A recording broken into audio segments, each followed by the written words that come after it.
It is now 6:30, and I'd like to call this meeting of the Community Development Committee to order. While this meeting is being held in person, we are also offering the option for the public to participate through Zoom if preferred. Instructions on how to attend virtually are included in the City Council calendar item listed on the front page of missionkansas.org. The public is also invited to participate in the meeting. If you are participating through Zoom, please either add your comment in the chat feature and it will be read out loud, or note that you would like to speak and we will call on you shortly to make your comment verbally. Please remember your comments or questions are visible to everyone in the meeting.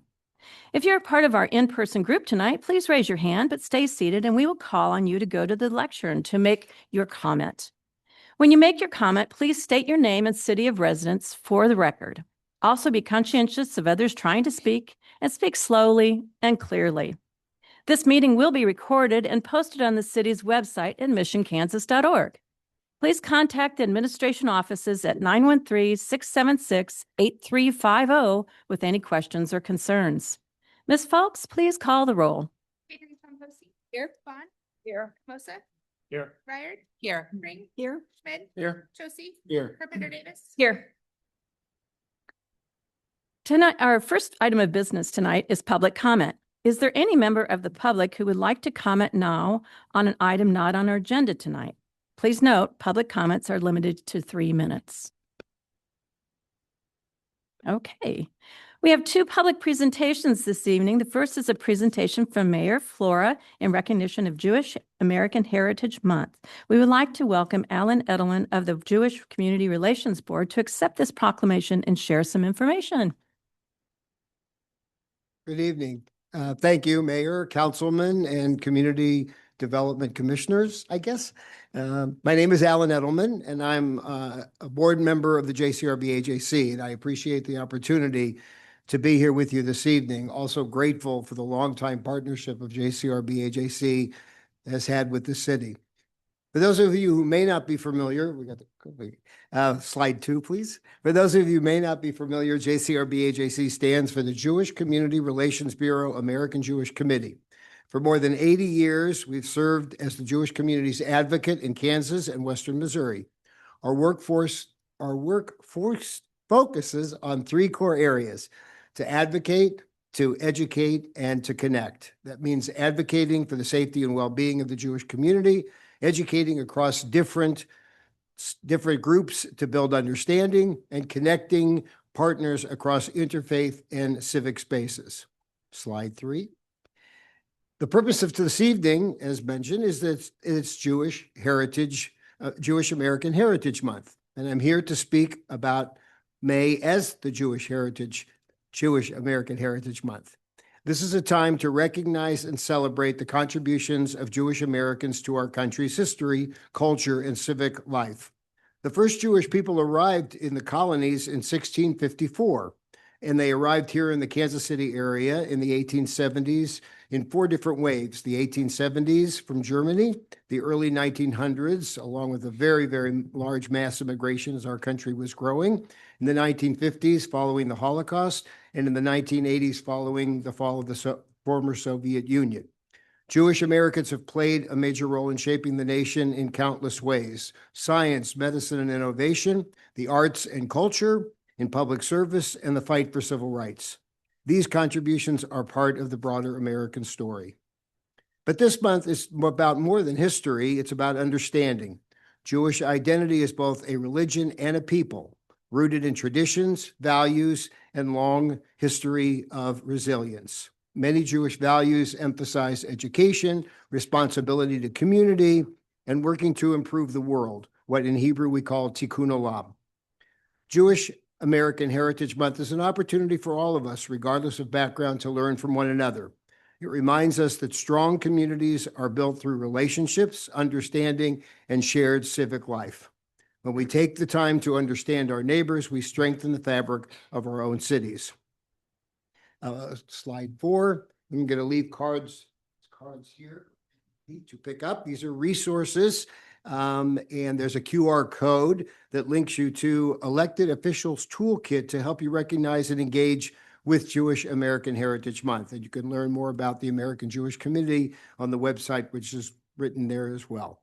JCRB AJC is also available as a resource. We provide trainings, briefings, and presentations for local governments, agencies, and corporations on topics including Jewish people and combating anti-Semitism. Contact information, as I said, is on the card. So in closing, I want to thank you for your time and the opportunity to recognize Jewish American Heritage Month. We appreciate your leadership in building a community where all people feel seen, respected, and connected. Thank you.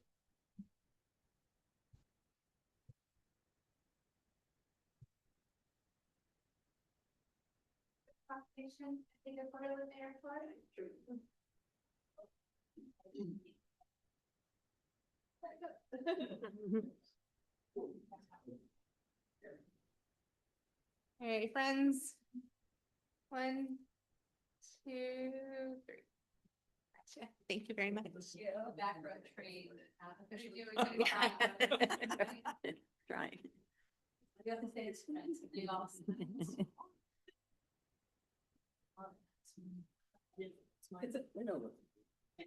Our second public presentation tonight is to award the Rushton Elementary School's 5th grade Arbor Day poster contest winner. Mr. Alimony, would you like to make your presentation? Yes, thank you. So thank you, Mayor and Council, for the opportunity to honor a young resident of Mission for their 2026 Arbor Day Poster Award winner. So at this time, I'd like to invite Lily Petrali forward. Do you guys want to join her? Okay. Welcome, Lily. So Lily was the best artist of the 2026 5th grade class at Rushton Elementary School. We also like to recognize Lily's mother, Stephanie McPherson, who could not be with us today, as well as her grandmother, Regina, and her brother, Otis, who are here to support Lily's extraordinary talent. When the pretty neat. When the Arbor Day posters were on display, the community voted at the Powell Community Center in late January. Lily's poster captured 25% of the record number of 108 total votes. Yeah, that's pretty much an overwhelming approval of Lily's talent. Her poster was submitted then to the Kansas Forest Service and competed with over 800 additional 5th grade artists whose artwork was then decided to go on regionally and then through the state. The City of Mission officially thanks Lily and the other 45 5th grade poster artists that contributed for Rushton Elementary in helping recognize Tree City USA qualifications for the 24th straight year. Having a community educational activities in our local elementary school brings about an opportunity to learn about our tree canopy and our neighborhoods, and an important qualification for us each year. So Lily, would you mind taking a picture with the mayor and your poster, and we'll introduce you to each of the council members afterwards.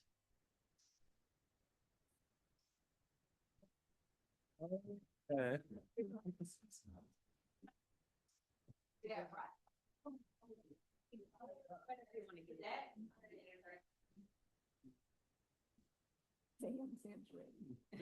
we're gonna make this work, but we might have to change some things around, but.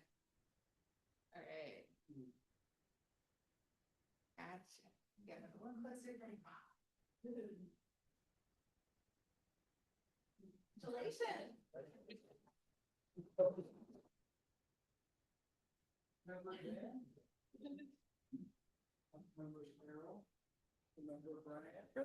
Congratulations. Super job. Super. Congratulations.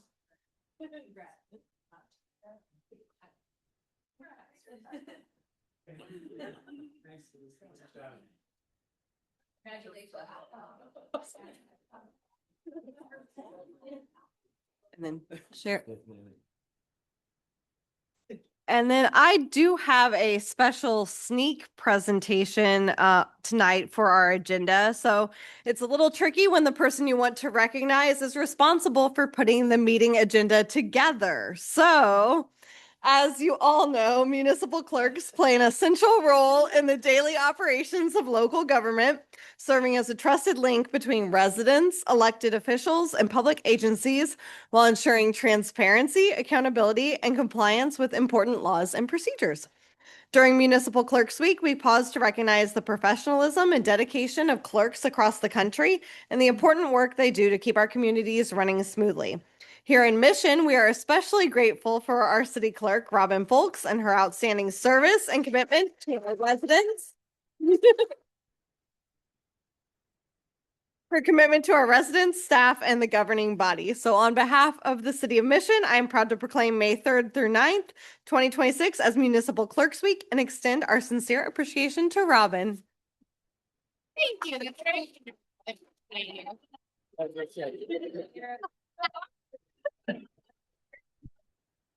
you.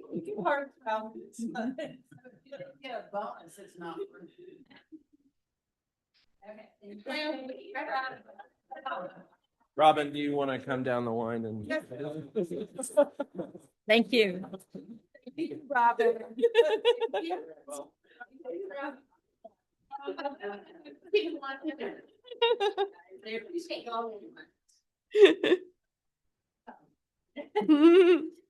Okay, now we're going to move to action items. Our first action item this evening is the acceptance of meeting minutes from Robin Folks. Yes, thank you. Draft minutes of the April 1st Community Development Committee meeting were included for review and acceptance in your packet tonight. Accept on consent. Our second action item this evening is for consideration of a contract for Parks and Recreation Management software for Penn Alimony. Hello again. So we currently use a recreation management software called MyRec. We do a lot of in-face online registrations for memberships, classes, programs, you name it. We've used this same program for 5 years, and it costs about $12,000 each year to pay for that renewable privilege. While we've been working with it over the last 5 years, we've found significant deficiencies, some of which are inconsistent and limited reporting functionality. That's especially important to us coming off the heels of our feasibility study and needing actual data that we can depend on as being accurate, and that's been very difficult. Lack of true digital or mobile app experience as we're trying to embrace some of these sustainability efforts, minimizing more paper and pushing towards online registrations, and those elements has been especially difficult to connect with consumers in a way that's easy for them. Inefficient facility rental workflows, and then excessive manual workarounds. We do a lot of things recurring annually, and in our current system, we essentially have to rebuild it each year as opposed to some of the operational efficiencies that we could embrace, which allow you to essentially copy and paste from a previous year and just change some of the dates and whatnot. So staff reviewed 8 different recreation providers. They were all industry leaders, and they're all varying elements of adoption regionally as well as nationally, but they were regarded as the 8 best in the nation. Our team created a subcommittee in November of 25 and included myself, a business manager, Brian, Daphne, our accountant, Jen, our aquatics facility manager, and we whittled that group from 8 down to 4. And then we had the rest of our team evaluate based off of the criteria that was important to them. And the criteria that we found most important to us, consistent, reliable KPI identification. It needed to integrate with our financial software, online reservation and facility booking capabilities, no more separate Google documents that we're trying to then import, improved and intuitive patron registration experience, simplified admin functionality, integrated mobile app functionality, scalability for smaller into larger programming, and then regional use from some of the other parks and recreation facilities around us. Civic Plus came out as the top vote getter from all of our team. Of all of the vendors that made the cut, Amelia, which is in the industry known as Smart Rec, came in second, Daxco third, and then Rec Desk fourth. And based off of that, our team is recommending contracting with Civic Plus for a 3-year period. The contract year one investment will be $32,685. And that's the annual subscription price along with the onboarding and training piece. And it's pretty heavy on the front end because through my rec, we learned very quickly that not having somebody who knows the program inside and out on site was really a difficulty trying to translate either through Zoom meetings or by phone. And so we opted in for that additional level of one-on-one constructive feedback. Year two cost would be $21,000, so that'd be the reoccurring kind of base level. And then year three would be a 5% increase, and that cost $22,155. Year one implementation, those funds would be provided by the Capital Improvement Project Fund or the sales tax generated funds. We've realized $70,000 in saving in that fund this year because a few years ago, we had the community center dividers evaluated. The contractor that was on site said, you probably need to replace these in 3 years. And so at the time they made, effective updates, creased all of the internal moving parts. And then 3 years later, we had this on our capital improvement project list. Well, we just had the manufacturer recommended vendor on site, and they said, you don't need to replace these. We'll just adjust this piece, and put you on a 5-year maintenance agreement. And you don't have to replace the actual dividers themselves, which saved us $70,000. The annual maintenance plan we haven't seen, but it's going to be between $3,000 and $5,000. We feel like we can absorb that within our operating budget. So we realized that $70,000 savings, and that's helped us afford this front-loaded cost.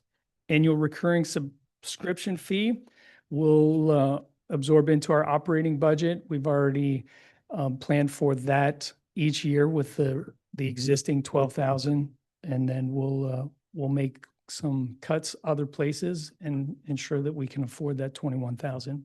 But we feel like it's well worth it. One thing I did want to call out is that of all of the regional providers, every one of the Parks and Recreation departments that's currently using Civic Plus was glowing. And that includes Grandview, Missouri, Blue Springs, Missouri, Bonner Springs, Kansas, Wyandotte County, Unified Government, and then Emporia Recreation Commission. All of them had nothing but positive things to say, which all things held equal just kind of pushed us over.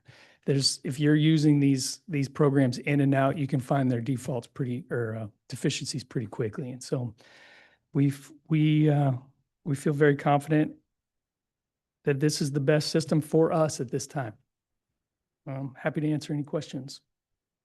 Are there any questions or comments from the public or the community? Josefa? Sorry, I'm actually third in line. I saw Wanda and then the mayor and then me. If you're gonna do that. We'll just start from that Oh, end and okay. work our way over. Want to make sure. I first want to say that I appreciate that there was a really clear consideration for accessibility in the proposal that they sent over. I know that community for all ages is a big thing for us. And so first, thank you for that. But then I wanted to double check on the import. I think that it said that it was going to bring in user data, but is that going to be everyone that we're already sort of communicating with via our newsletters for the community center, or is that going to be separate in some way? Do we have a sense for how complete that import of data will be? So I've done this process 3 times, one in a different city and twice here. Fun.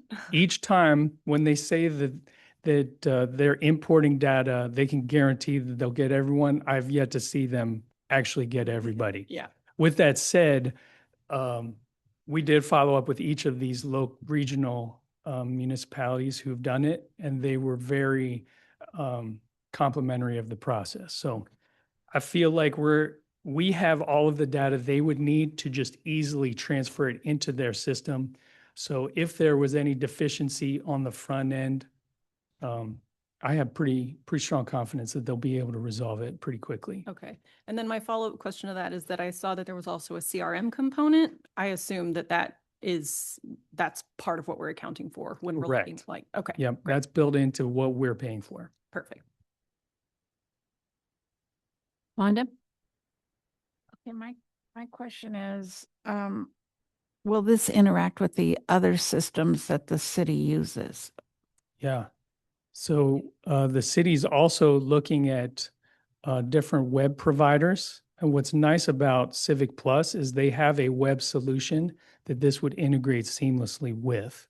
And so whether or not the admin moves forward on partnering with Civic Plus for the website has yet to be determined. But a couple of the other communities don't have Civic Plus as their web provider and have had no integration issues with their website. Okay, and then the last question is, all of your upper administration looked at this. Did anybody from the user side, just your users, No, we did Look at not this. have any users evaluate it. so you don't know how they're going to be able to use this? So I don't know specifically from our residents, but I have a lot of confidence from patrons in these other communities that are just, they don't have negative feedback about the Could you- integration, the onboarding, those pieces. To me, this is so much more than the others, and I was just wondering, can you just simply, just very quickly tell me why this much more money? This one is so much better. Yeah, so it's a more robust system. If you look at MyRec, it's the equivalent of like a Google versus a QuickBooks in terms of the ability and functionality within it. And so when we have a myriad of programs that range anywhere from 10 attendees to camp, which has multiple levels of data that needs to be gathered, timelines where the registration needs to be pushed out at a specific time each month and then be reconciled with our financial pieces. Civic Plus does that really well. And whereas, MyRec is kind of an entry level type program. And so there was a lot of manual lifting on the backside. You're welcome. Solly? My question was similar to Wanda's. I saw the note about the website in the packet and that we were looking at maybe using their web piece, but I just saw that and I'm familiar with Civic Plus. I think I wound up on their mailing list at some point. Maybe they were at NLC or something, or the league conference, but they have that whole suite. And so that was, kind of my question was, could we take advantage of any of those like inner application efficiencies if we use some of their other products? But Yes. So if we're the primary adopter, there are discounts that accompany, more applications further on. So they have a financial piece that I'm sure we haven't even gotten close to evaluating. There's a web piece that I think we're familiar with. So yeah, that ability is right there. Debbie? Haven't we used Civic Plus in accounting and other places within the city? Haven't you ever used that? It sounds so familiar. I don't believe we have used, unless they were a website host years and years ago, which I don't believe they were, but they are at every conference that you go to, and you will be on their mailing list forever and ever and ever. So they get their name in front of you as an elected official and as a staff person pretty frequently. Yeah. Ben? Yeah, thank you. Yeah, that was my question is, do we use any of their components anywhere else within Mission? Sounds like no. And then for me, this is the first time I think that I've seen the sort of the highest of multiple bids come across as the recommendation. I don't know, whatever we can responsibly put in the record in terms of just helping us look at what differentiates the bids really would, I think, help just for transparency and for us being confident that we're making the right call. It sounds like you're confident, and that is a very good start for me, but it would be nice to have, I think, just some written kind of clearer justification as to why maybe the lower bids weren't going to cut the mustard. Yeah, I can appreciate that. A lot of it had to do with the robustness of the system. So of these 8, 3 of them had a web application or a mobile designated piece. And that was really important for us in terms of scans in, accessibility, checking into your class really quickly and effectively. Right now, our instructors check people in, and that's only as effective as the instructor, not answering a question or, not forgetting. And so Right. a lot of these pieces, I hear what you're saying. Can you Yeah. just include those? Yeah. Yeah, just to see that on the record would be good. And it sounds like you anticipate several places where you'll save staff time, and that, that's meaningful as well. So Yeah. there is some of that in there for sure. So I appreciate that. Just on the KPI side, we've spent multiple hours, multiple staff members each month trying to track down and, reconcile information that's it's been nearly impossible to do with our current program. So Awesome. Yeah. Appreciate it. Yeah, that's kind of my question too, because, the data points that used in the previous system, how are they going to be robust and identical, so when we measure the feasibility study from year to year, that we're really measuring the same thing rather Right. than apples to apples. Yeah, yeah. So I know that's hard. it is hard. It is. Yeah, Appreciate that. you bet. Any other comments from the public or? Okay. Recommend we take this to the regular agenda. Loudly from the other side, I agree. Our next section item this evening is for approval of a tree plan as proposed by Missions Parks and Recreation and Tree Commission, also from Penn Alimony. Thank you. So chapter 230.030 of the municipal code dictates that prior to April 1st of every even year, the PRT and staff review chapters 230, chapters 240, and the mission tree plan for any revisions. Kansas Forest Service recommends continuing to diversify our tree canopy, continuing educational campaigns, and the benefits of trees, and then just making sure that our inventory system is accurate and up to date. And so the Kansas Forest Service is a primary kind of benchmark for us to evaluate how we're doing, and they put standards in place. So we lean on them pretty heavily when on the recommendations come forth. And right now, there are no changes from their side to our proposed prohibited trees that are in section 240.080. So the only ones that are included in tonight's action item are verbiage and punctuation space revisions, adding some clarity to responsible city personnel, and then adding common consumption permit to section 600.035 as a reference within the Parks and Recreation tree ordinances. Both red line and clean copies of the proposed updates are included in the packet. I'm happy to answer any questions. Any questions?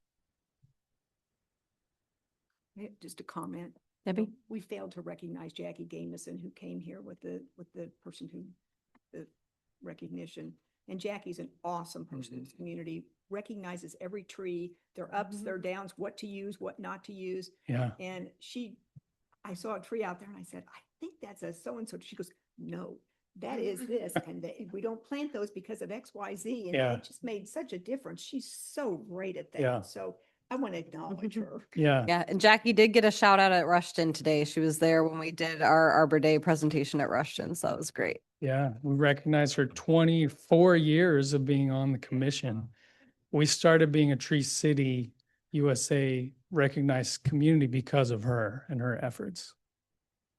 Thanks. Bet. Any other comments? Ben?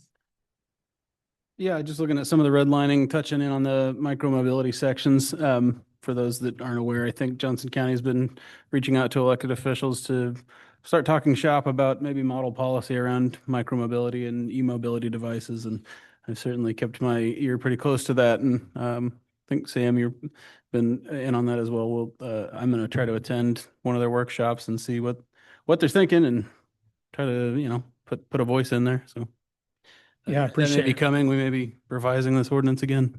Yeah, and they've been reaching out to elected officials, and I know they reached out to city attorneys early on, and I think our city attorney has tried or is planning to attend some sessions as Yeah. well. So I think those connections will be good as we continue the conversation. Yeah, they have a very thorough review of ordinance language across a lot of the region. I was impressed. They really got in and read the codes. So that's probably why they had the attorneys on. Yep. Yeah, probably. So consent or regular agenda, folks? I would recommend consent on this. I didn't see anything objectionable in there. Okay, our next action item, gosh, you got the floor pen tonight. No. This evening is for the approval of restoration work to the PCC indoor slide, also from Penn Alimony. So we have one indoor slide at the Powell Community Center. We do annual maintenance on it. It is original to the facility and it's used relatively consistently. So some of the issues you see over time just accumulating because of wear and tear, chemicals, those types of things, are fiberglass that delaminates or kind of separates, seams falling out of alignment, surface blistering or hairline cracks, and then oxidation. And we've seen a lot of oxidation if you've seen recently on the stairwell. And so a lot of the cost in this particular action item is because they have to take off risers from the stairs, sandblast that, and then retreat each one of those risers and the bolts. So a fair amount of labor involved. What was nice about one of these bids is they used a very strategic and cost-effective solution as opposed to taking every single one of the risers apart. And so that's the major difference between Safe Slide and Splashtacular. Safe Slide was going to essentially dismantle the entire staircase and rebuild it after recoating it. Whereas Splashtacular is going to take off the affected elements, make sure that their seams are protected in the ones that are not oxidized. And so we were able to realize a little bit of cost savings on that side. The proposed scope: rust remediation, removal of the treads, the affected treads, touch-up paint, interior slide buffing and waxing, minor fiberglass chip repair, and seam caulking. And all of that comes with a 1-year craftsmanship warranty, knowing that Splashtacular backs their actual product. So we've worked with them in the past. They've been very responsive and done great work on our exterior slides. And they've been a valuable partner in making sure that our systems are up and operational by the deadlines that we agreed to. And this is the anticipated work would happen during the August closure. And this would be funded from the Capital Improvement Project, which is funded by Sales, Parks, and Recreation funds. I'm happy to answer any questions. Are there any questions? Debbie? Safe Slide wanted to redo the entire steps. Are they at risk of faulting or? No, they're known for, I think, a little bit longer warranty. And so they wanted to warranty their work. The only way you can warranty it for 5 years is to essentially take each one of them apart, re-dip them in their solution, and then put it all back together. Have we rebuilt the steps since the inception of the? No. And I think it's a little bit overkill. We don't need to take apart every riser that's oxidized. We just need to sandblast them and then put a protective coating over it. And I think we can utilize that extra 18,000 in other areas. Thank you. You're welcome. Ben? Yeah, similar line of thinking, but it seems like, I don't know how much of the bid goes actually to the slide surface itself, but if we're spending a good amount of money, annually on the stair structure, I wonder, is it built correctly for a pool environment? Seems like it must be made of steel, right? Mhm. I know there are other materials. Have we considered what it might look like and if there would be a long-term cost savings to replacing it with something that doesn't rust out every year? No. And I Okay. would think, I know. you've seen in other facilities, we don't, Okay. we only do maintenance on the slides themselves. Okay. Got it. So replacing it would have a really long payback period. Okay. Yeah, so this year's bigger maintenance is we do annual maintenance, this is broader in scale and scope than Mhm. a typical annual maintenance when you're looking at some of those down this, for lack of a better term, down the slide, fiberglass seams, all of those kinds of things, which are part of that annual maintenance process. Got it. Yeah. Yeah, in other facilities like this, you'd see concrete because that's pretty much the Yeah. only thing that doesn't get destroyed just by humidity. But anything else, the chemicals, the people walking up and down, just sitting, yeah, it's all going to deteriorate at probably the same rate. All right. Any other questions? Sam? I just want to point out something for the record, just because I was happy to see this, but it looks like we're joining trips with the indoor restoration and then some of the outdoor restoration. So I just want to, am I understanding that correctly? That's not correct. We have not approved that contract. They proposed an addition to do the outdoor at the same time, but that would necessitate closing the outdoor pool. Got it. Which slide is that on the outdoor? So that would be on the kid feature. We had reached out to them about pricing for, repainting, resurfacing some of the coating on the outdoor slide, the bucket feature, Right. and then some of those pieces on the zero depth entry portion. Got it. Okay. So that's just a perspective. That was like a, Why we're out there, we could. yes, yeah. Which probably makes it tough because it's in August too. That's why we couldn't do that one. Okay. Thanks. You're welcome. Okay, committee. Consent or regular? I think consent. Consent? Okay. Thank you. Thank you, Pam. Our next action item this evening is for approval of Missions 2027-2031 CARS 5-year program proposal from Stephanie Boyce. Good evening. Good evening. So in front of you is our 5-year CARS program. And just a reminder, CARS stands for the County Assistance Road System Program. And that is funded through a combination of state gas tax dollars and Johnson County general fund revenues. They provide funding to cities in Johnson County to construct and maintain certain eligible streets. There's a list below in your agenda item that lists our eligible streets here in Mission. So each year, cities are required to submit a 5-year road improvement plan to the county from which projects are selected for funding. They will generally fund up to 50% of the project's construction and construction inspection costs. And then cities are eligible for the design, right-of-way, and utility relocation costs. Mission CARS eligible streets, like I said, are listed below, but those include streets like Lamar from Fox Ridge to 67th Street, 63rd Street, Knoll to Row, Johnson Drive, Metcalf to Row, Knoll, Johnson, Roland Drive, 51st Street, Lamar to the eastern city limits, Fox Ridge, Row, Martway, and Broadmoor. So those are our eligible streets. Each year, the cities are required to pass a resolution annually adopting a 5-year plan based on their unique goals and objectives, and CARS projects are ultimately adopted as part of the county's annual budget process as well. The final commitment of funds does not occur until we have our specific interlocal agreement. So you'll remember in the past for projects like Johnson Drive that we would come to you for the approval of the interlocal agreement, and that commits the funds in the project. Our recommended 2027, 2030 through 2031 CARS program is similar to the years past. Although there's been some changes in the projects and some of the estimated costs. And I have a detailed list below of each of those locations. And then on the second page, it details each of those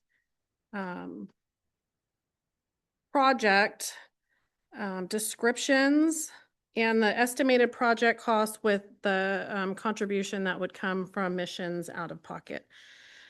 So if we want to go through the list, starting with 2027, we have the Knoll Avenue, which is from 67th to Martway Street. And I found an error in this description, so I apologize. The project is not a full depth pavement reconstruction. It's actually a UBAS surface treatment. We also have stormwater system repairs, replacement of curb, gutter, sidewalks, and ADA ramps, as well as installation of new pavement markings. This is a joint project with Prairie Village, and the total estimated cost for this is $943,483. Our contribution will be $589,739, and then Prairie Village's funding $201,000 and some change for their project. I believe we already took this for design, so we try to design these early so that we can put them out to bid by the end of the year for construction in spring of the following year.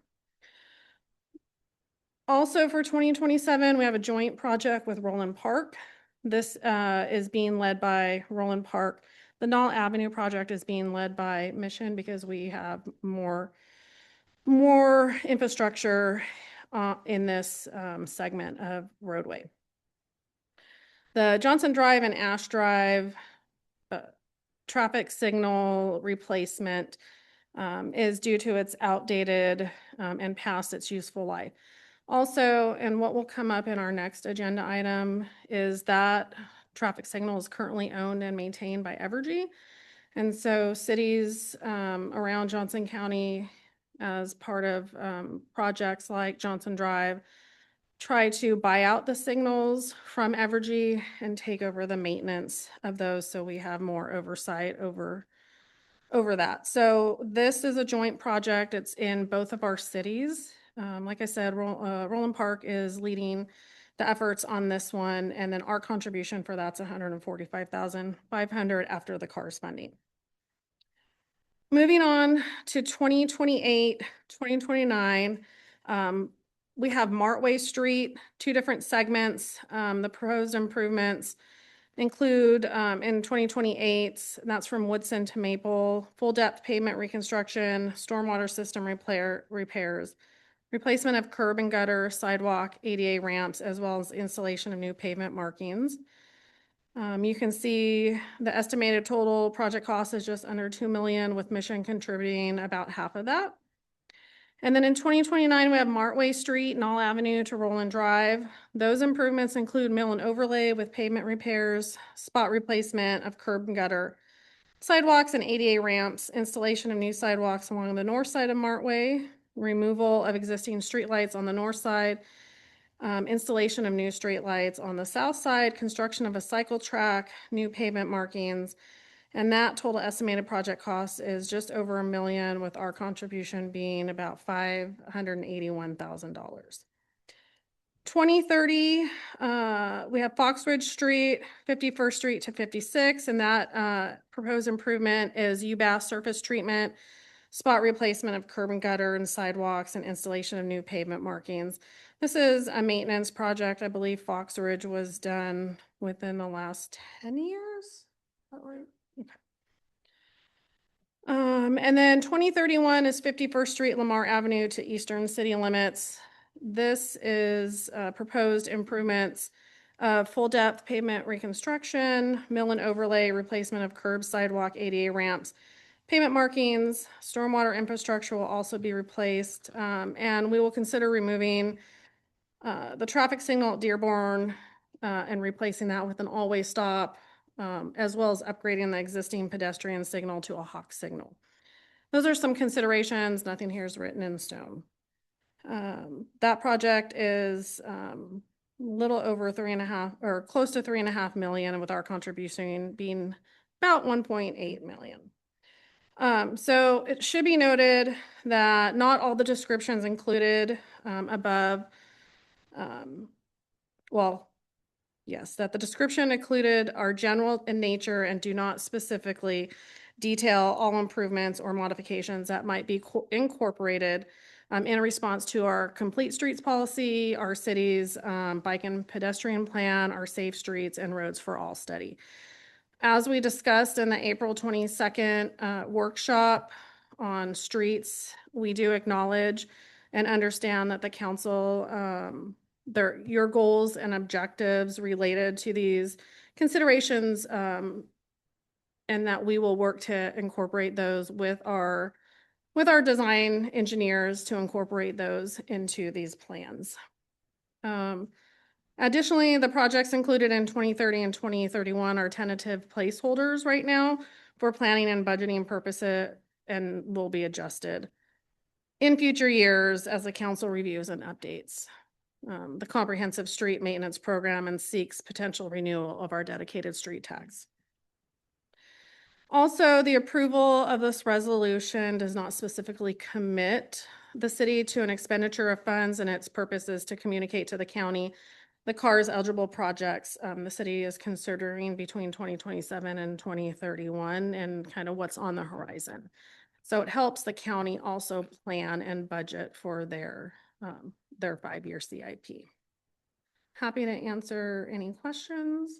Any questions from the committee or public? The one thing for some, I think we're trying to share definitions along the way. You were talking about what our CARS eligible streets are, but can you speak just briefly to what makes a street CARS eligible?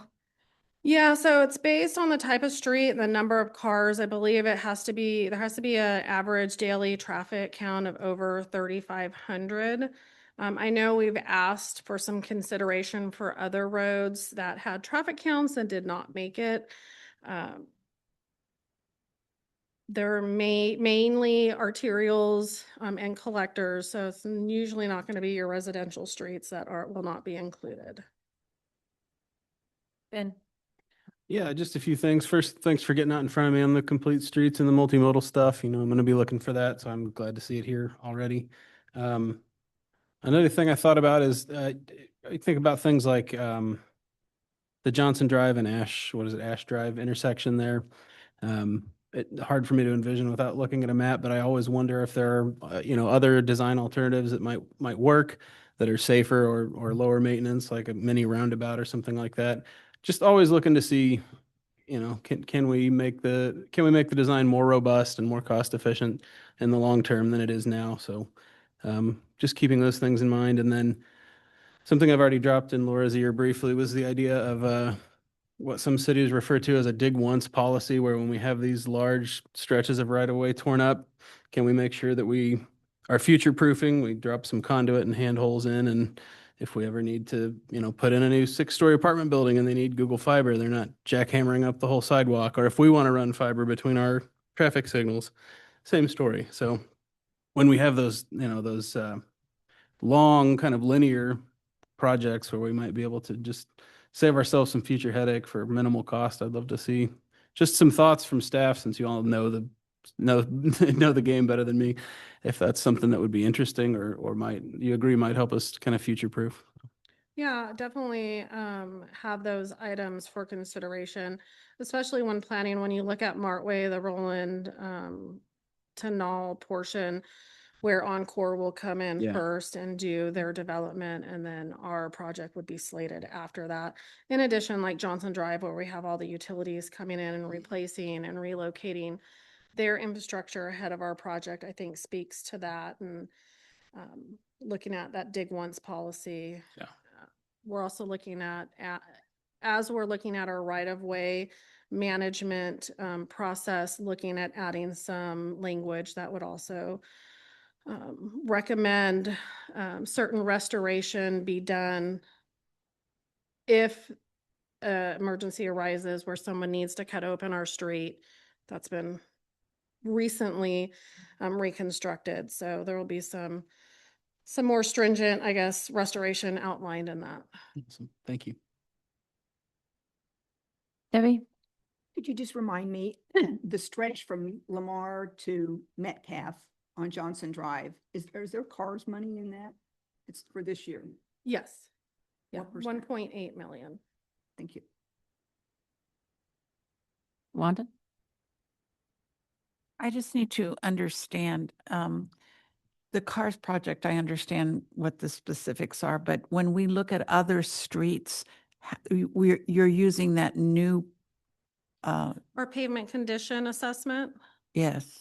Yes, and we've so in the past, I believe our CARS routes were not included on there, and this year when we had our pavement condition assessment done, we did include the car streets in that. So yes, we're looking at residential streets outside of the cars routes. Correct. And so do we have a plan for those also, like a 5-year plan? We're working on that right now. Okay. Yes, So it's not yet set. that's correct. Okay, thank you. Okay, consent or regular agenda? Regular agenda. Thank you, Stephanie. Thank you. Our final action item this evening is for the approval of a traffic signal buyout from Evergy for the traffic signal at Johnson Drive and Barkley Street from Brent Morton. Thank you.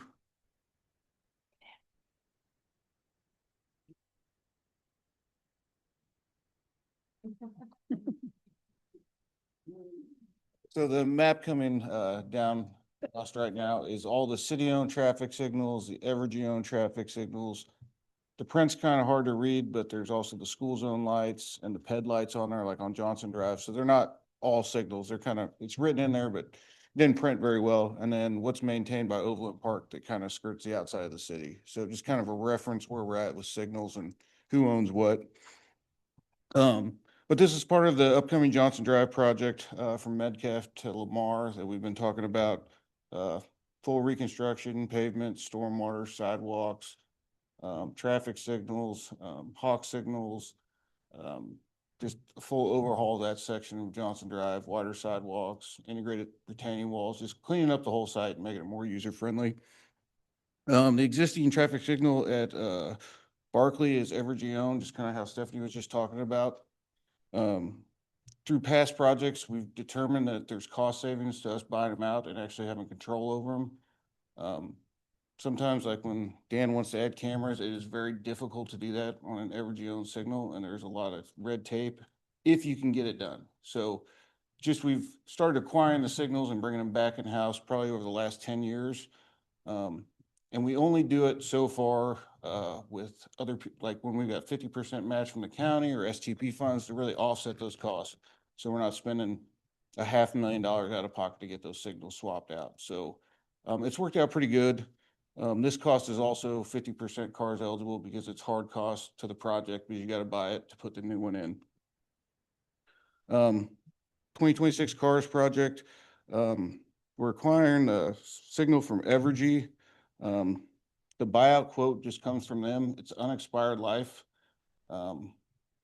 If you look at one of their invoices, it's got 150 line items on how they quantify, how they bill us every month for the signals. And like a good way to look at it, like if we wanted to bring Barkley intersection up to what we would like to see out there with talking peds, new signals, new lights, we can request all that from Evergy, but they will raise our costs probably 50% to install that. So they are not eating those costs. They're just maintaining the signal as is basically right now. So by installing a new signal, it really helps us out of bringing them up to the new requirements and having a top of the line signal out there with less problems.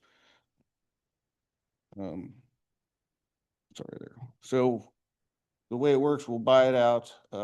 Once we get our Johnson Drive project under construction, they will install a brand new signal just kind of to the side of that one. It will get turned off.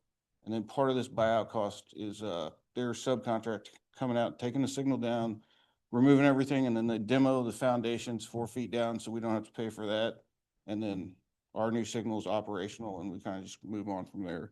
The cost for this signal, which again, Evergy comes up with, is $45,702.64, which half of that is cars eligible. So staff is recommending purchasing the Barkley traffic signal from Evergy for $45,702.64.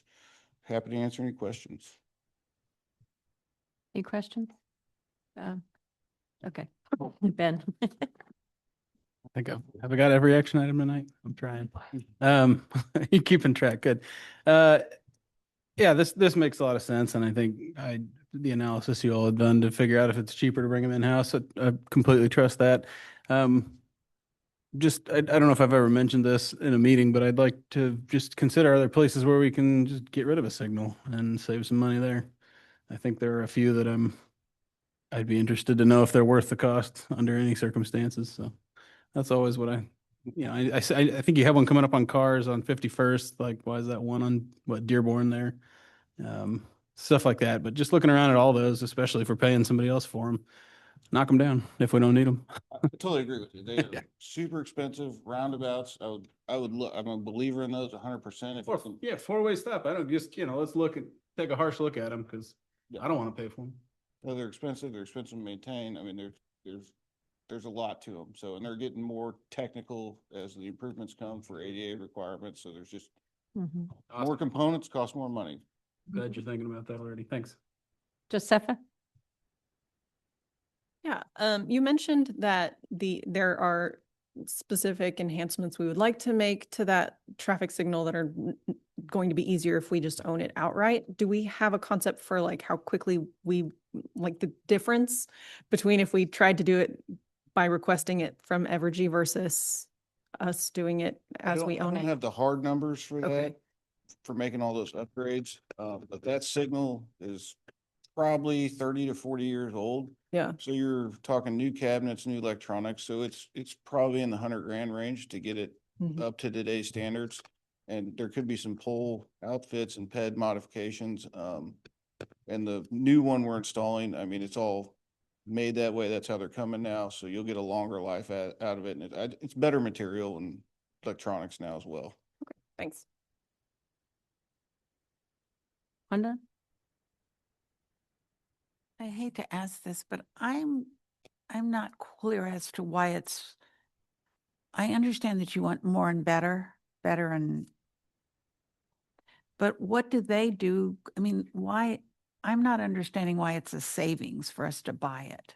Oh, I might not explain that well. So right now we pay a monthly fee to Evergy for signals. For all the signals they maintain right now around town, it's between the 360,000 a year to 400,000 a year for signals. So if we bring them in-house over time, that maintenance fee will go away. And then our maintenance contract through Black McDonald, which we have now for city-owned signals, is way lower than that. You're talking 40 grand a year or something like that. So over long term, those costs will get reduced and we will be saving money and have control over all our infrastructure for future needs as well. Any other questions? Okay, any from the public? Okay. Thank you. Consent or regular agenda? I recommend consent. Yeah. Okay, thank you, Brent. We do not have any discussion items this evening. Before we adjourn, Ms. Smith, are there any department updates for the Community Development Committee? I do believe that Mr. Almany had a couple of quick updates, and I think Public Works did not have any this evening, correct? Okay, yes, So Monday, May 17th, we are activating Mohawk Park, and there's going to be two activities there. One is Family Bingo, 1:30. It's $10 per person. Trying that for the first time. And then later that evening is a free Kansas City Symphony mobile music box presentation at 6 p.m. So please spread the word. Both of those have Facebook events set up, so it should be really easy just to share that method and as well as on Instagram. But Sunday. Thank you. Let's make sure we get the dates right. Yes, Sunday. Thank you. Thank you, Penn. It is now 7:28 p.m. and with no further discussion, that concludes the meeting of the Community Development Committee. Again, this video will be made public on our website at missionkansas.org. Thank you.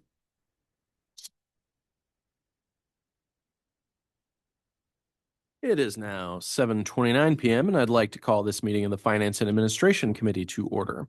While this meeting is being held in person, we are also offering the option for the public to participate through Zoom if preferred. Instructions on how to attend virtually are included in the City Council calendar item listed on the front page of missionks.org. The public is also invited to participate in the meeting. If you are participating through Zoom, please either add your comment in the chat feature and it will be read out loud, or note that you would like to speak and we will call on you shortly to make your comment verbally. Please remember your comments or questions are visible to everyone in the meeting. If you are part of our in-person group tonight, please raise your hand but stay seated, and we'll call on you to go to the lectern to make your comment. When you make your comment, please state your name and city of residence for the record. Also be conscientious of others trying to speak and speak slowly and clearly. This meeting will be recorded and posted on the city's website at missionks.org. Please contact the administration offices at 913-676-8350 with any questions or concerns. Ms. Folks, please call the roll. Tom Posey. Here. Vaughn. Here. Camosa. Here. Ryder. Here. Crane. Here. Schmidt. Here. Josie. Here. Carpenter Davis. Here. First item of business tonight is public comment. Is there any member of the public who'd like to comment now on an item that is not on our agenda tonight? Please note public comments are limited to 3 minutes. I do not see anyone in person and no one online, so we'll move on. We do not have any public presentations this evening, so we'll move into action items. The first of which is the presentation of the 2025 annual audit from Justin Carroll. All right, good evening. This is an annual item that comes before you every year. It's a requirement from the state of Kansas that all municipalities have to do a financial audit. This year was the first year we did this with a new firm, Gordon CPA. That was an item we brought before you at the end of last year, switching vendors and moving to a new auditor. And so I will say on that front, just kind of us working with them for the first time, then with us, we were cautiously optimistic, expecting a few hiccups along the way, just kind of feeling each other out. But I will say, that being said, for our first year, it actually went exceptionally well, I think, for both parties. First of all, we're here in May presenting the audit to you. In the previous years, it's been June and July. So, but just additionally on the back end, from staff's perspective and everything that goes into that, we were very pleased with that and excited to be presenting this before you tonight. Specifically, I do just want to recognize a few folks. So our budget and finance manager, Christine Korth, and our accountant, Joanna Marin, they do a lot of the heavy lifting on this one. In addition to other staff and other departments that kind of help us pull all the data together that goes into the audit. And so basically when it comes to audits, financial audits in particular, no news is good news. And that's what we've got again this year. We've got a clean audit, or the technical term is an unmodified audit for fiscal year that just ended for December 31, 2025. Additional kudos that go out to our staff and all the hard work that goes into this was for the 2024 audit. That was the 31st consecutive year the city received. It's the I'll say it so I don't do the acronyms. The Government Finance Officers Association Award it's the Certificate of Achievement for Excellence in Financial Reporting for the Annual Comprehensive Financial Report, the ACFR. So we've gotten that award 31 years in a row, and we will submit again at the conclusion. Once you all adopt this audit, we'll submit that. Lastly, I guess that's kind of all I got, and I would turn it over to Sean Gordon. He's the principal with Gordon CPA, just to kind of give his perspective on the audit. Good evening, everyone. Justin just covered everything that I needed to cover, so thank you for that. I'll just kind of echo what he said. We had a great audit. First year audits can kind of have a few hiccups, learning curves from both parties' perspectives, but they did a good job of answering our questions and getting us items we requested. So they made it a smooth process for us and hopefully smooth for them as well. So, and then I'll just say again, we issued an unmodified opinion. That's the highest and cleanest opinion we can issue under state and federal audit guidelines that we follow. So that reflects very well on the financial and internal control management by city staff and everybody involved in the accounting and finance process. So with that, I'll stand for any questions if you have any for me. Wonderful. Thank you both. Are there any questions from the committee?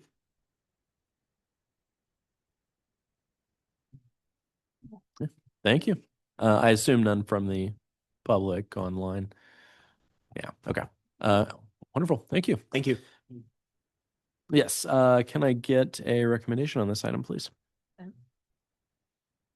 Sounds like consent. The second action item this evening is the acceptance of the meeting minutes from Robin Folks. Yes, thank you. Draft minutes of the April 1st Finance and Administration Committee meeting were included for review and acceptance in your packet tonight. Great. Any questions or comments from the committee on the minutes? If none, I will take a recommendation on this as well, please. Consent. Consent. Thank you. Our third action item this evening is for consideration of an increase to the TIF cap for the Lanes project from Laura Smith. Yes, and Mr. Bruce Kimmel with Ehlers, our financial advisor, is online for questions as well. Kevin Wimpy and Chanel Perez with Gilmore and Bell are here with us. This evening, we wanted to come back and talk about a conversation that we've been engaged in since right around the first of the year. And that was a request by the developers of the Lanes project to consider an increase in the tax increment financing cap that was originally approved with their 2020 redevelopment agreement. And Justin, if you could pull up some slides. I'm going to reshare some slides that Mr. Kimmel presented at our April 15th work session. And I'll let him sort of tag team from there or hit the high points that I missed. I'm also going to pass down some new.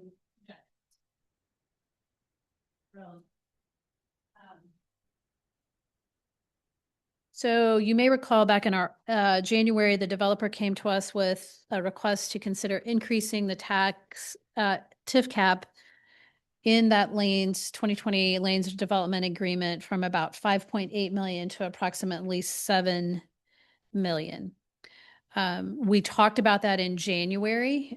We sort of previewed enough, and Mr. Kimmel had done enough analysis to suggest that it might be to the city's benefit because there is TIF revenue sharing that occurs through this development agreement, that it's something that we may want to consider. The council allowed us then to proceed for more of an in-depth review of that, which we came back to you in April with. So the original TIF PAYGO agreement from December of 2020 provided for up to 20 years of TIF reimbursement, up to that $5.895 million cap. The revenue sharing blocks contemplated under that agreement were in 5-year blocks. So years 1 to 5, 90% of the TIF revenues would go to the developer, then 85%, then 80%, then 75%, up to that 5.9 million maximum. The 20-year clock started assessment in 2020 with a payment increment being generated or payout beginning in 2021, but very little tax increment was generated for the first 3 years. So if you actually look at one side, I went back and pulled the TIF projections from the 2020 agreement. So the sheet with one side of this is from that 2020 presentation, and these are Mr. Kimmel's projections for that. And you can kind of see we anticipated at the time that they were going to miss. At that point, it was essentially 18 of the 20 years in which there would be TIF increment that was generated. And that was expected to generate overall TIF revenues of about 4.2 million with 5.4 or 6.7 million with 5.4 million of that going to the developer. When they got through the project, the final total development costs, and this is something else we covered in April, were about 53% higher than what they had estimated when their original development agreement was negotiated and approved. So they went from about 43.6, or they went to 43.6 million from a $28.5 million project budget that was incorporated in that development agreement. Since completion, the Lanes has had a higher appraised and assessed value than was originally projected. So it has paid more in property taxes and generated more tax increment than what was anticipated in these original projections from 2020. And that's pretty clear. Accordingly, the developer expects to reach that $5.9 million PAYGO cap. Next slide, please. Next, almost 4 years before the 20-year limit. So the combination of those two things were shaving off years on the back end. So remember, we shaved off years on the front end. We were shaving off years on the back end. So all in, we were going to be somewhere between we were anticipating 18 years in 2020. That had been narrowed down to about 13 years given the delayed start and the fact that this TIF was now anticipated based on where the assessed values and the increment was showing was going to pay off early. So those things, you'll also recall that the developer requested the consideration for several reasons, that change in cost. There were the pandemic caused some long-term disruptions to the construction markets that included increases in labor and material costs. The Lanes is paying more in taxes and TIF than projected. Well, actually, I'm skipping ahead. So let me go back. So in the request, the recommendation or the developer's request was to reduce those pay-go percentages from the original 90, 85, 80, 75 to 90, 85, 75, 65, and to increase that pay-go cap from 5.9 million to the 7 million. So you may recall from our April conversation that when the TIF pays off early, not only does the developer not get that, but the city doesn't retain any of our portion of that share that we were anticipating as well. So if you look at the sheet, and I'll let Mr. Kimmel hop in if he would like, but if you look at the sheet on the other side of the 2020 projections, this is the top half of this sheet. It are some projections that we looked at back in the April timeframe. These assessed values have been updated to be reflective of what we're seeing now and what we would anticipate, what we believe to be reasonable projections in growth. So they're higher than the 2020 projections. You can see here that if we were to hold true to the existing agreement, that's where you see both the developer and the city are not capturing or receiving any TIF increment in years 19 and 20 of this plan. And our estimated total TIF to the developer is about 5.9 million, to the city was about 1.6, compared to that 2020 number, which I believe, and I've got my sheets all shuffled, was about 1.3. So a little higher on the city side. If we look at the increase of the TIF cap and that reduction of percentages, it benefits both the developer and the city in terms of the TIF increment and TIF revenues generated. So you may recall that both the developer and the city can only spend that TIF increment on TIF eligible expenses within the district. But we happen to, within this district, have stormwater related expenses for significant channel work that was done several years ago, and we're anticipating Martway improvements that we just talked about under Ms. Boyce's presentation on the CARS program. So we have significant public infrastructure costs that we could use that additional 2 years of TIF revenue to help offset. So you can see, based on those new projections, if we were to approve the increase in the TIF cap and the reduction in the percentages, you can kind of see on the lower half of this sheet that the developer then would be anticipated to, we're expecting that revenue to the developer is about 6.7 or 6.8 million. It's a little bit below that 7 million. We would still recommend a $7 million cap, just so we don't come back and revisit this again. But you can see there's a pretty significant benefit to the city by leaving those in and increasing our TIF revenues to about 2.4 million over that same time period. I'm going to pause there and ask Mr. Kimmel to please jump in and correct anything that I didn't cover, and then I'll talk a little bit about how we would move this forward if the council, procedurally, how this would move forward if the council would like to do that. Thanks, Laura, and thanks, Mayor and Council. I actually just wanted to add one thing. I didn't realize until after I sent my PDF that I failed to expand my print area. I'm sure that never happens to any of you. But on the bottom set of numbers, I wanted to just give you the net present values so that you could compare those to the NPVs in the top set. So, actually, Mr. Kimmel, I failed to. I made copies before you updated the top half. So can you please share net present value on the top and the bottom? Oh, yeah, of course. Okay, thank you. So on the top half, before any change to the TIF cap or the percentages, the developer's NPV is approximately 3.7 million, and the city's is just under $1 million. And then on the lower, the proposed revisions, the developer's NPV would be about 4.1 million, and the city's would be, well, I'm going to give you a second decimal here, 1.35 million.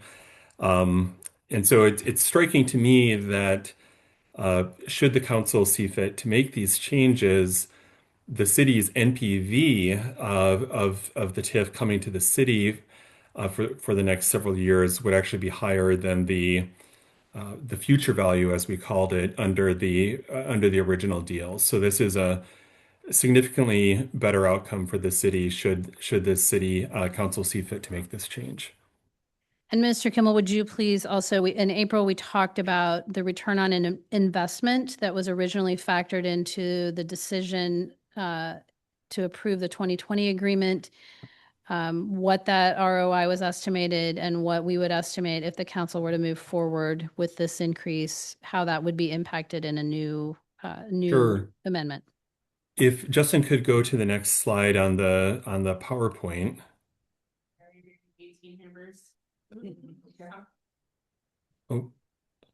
Oh, maybe it's a different set of numbers. Sorry. Yep. We were working fast here, but I did calculate that and included that. Back when the city council was considering this TIF PAYGO agreement back in December of 2020, we calculated that with the proposed TIF sharing agreement, the developer had a reasonable chance of reaching a return on investment of approximately 5.9%. And that was reasonably close to their target at the time of 6%. With these changes to the TIF sharing, and given the considerably higher cost of the project, and the fact that the developer really can't raise rents sufficient to recoup that additional cost of the project, we're estimating that the developer has a reasonable shot of achieving a return on investment of approximately 5.2%. So even with the additional TIF, you're looking at a lower rate of return than what we were projecting back in 2020.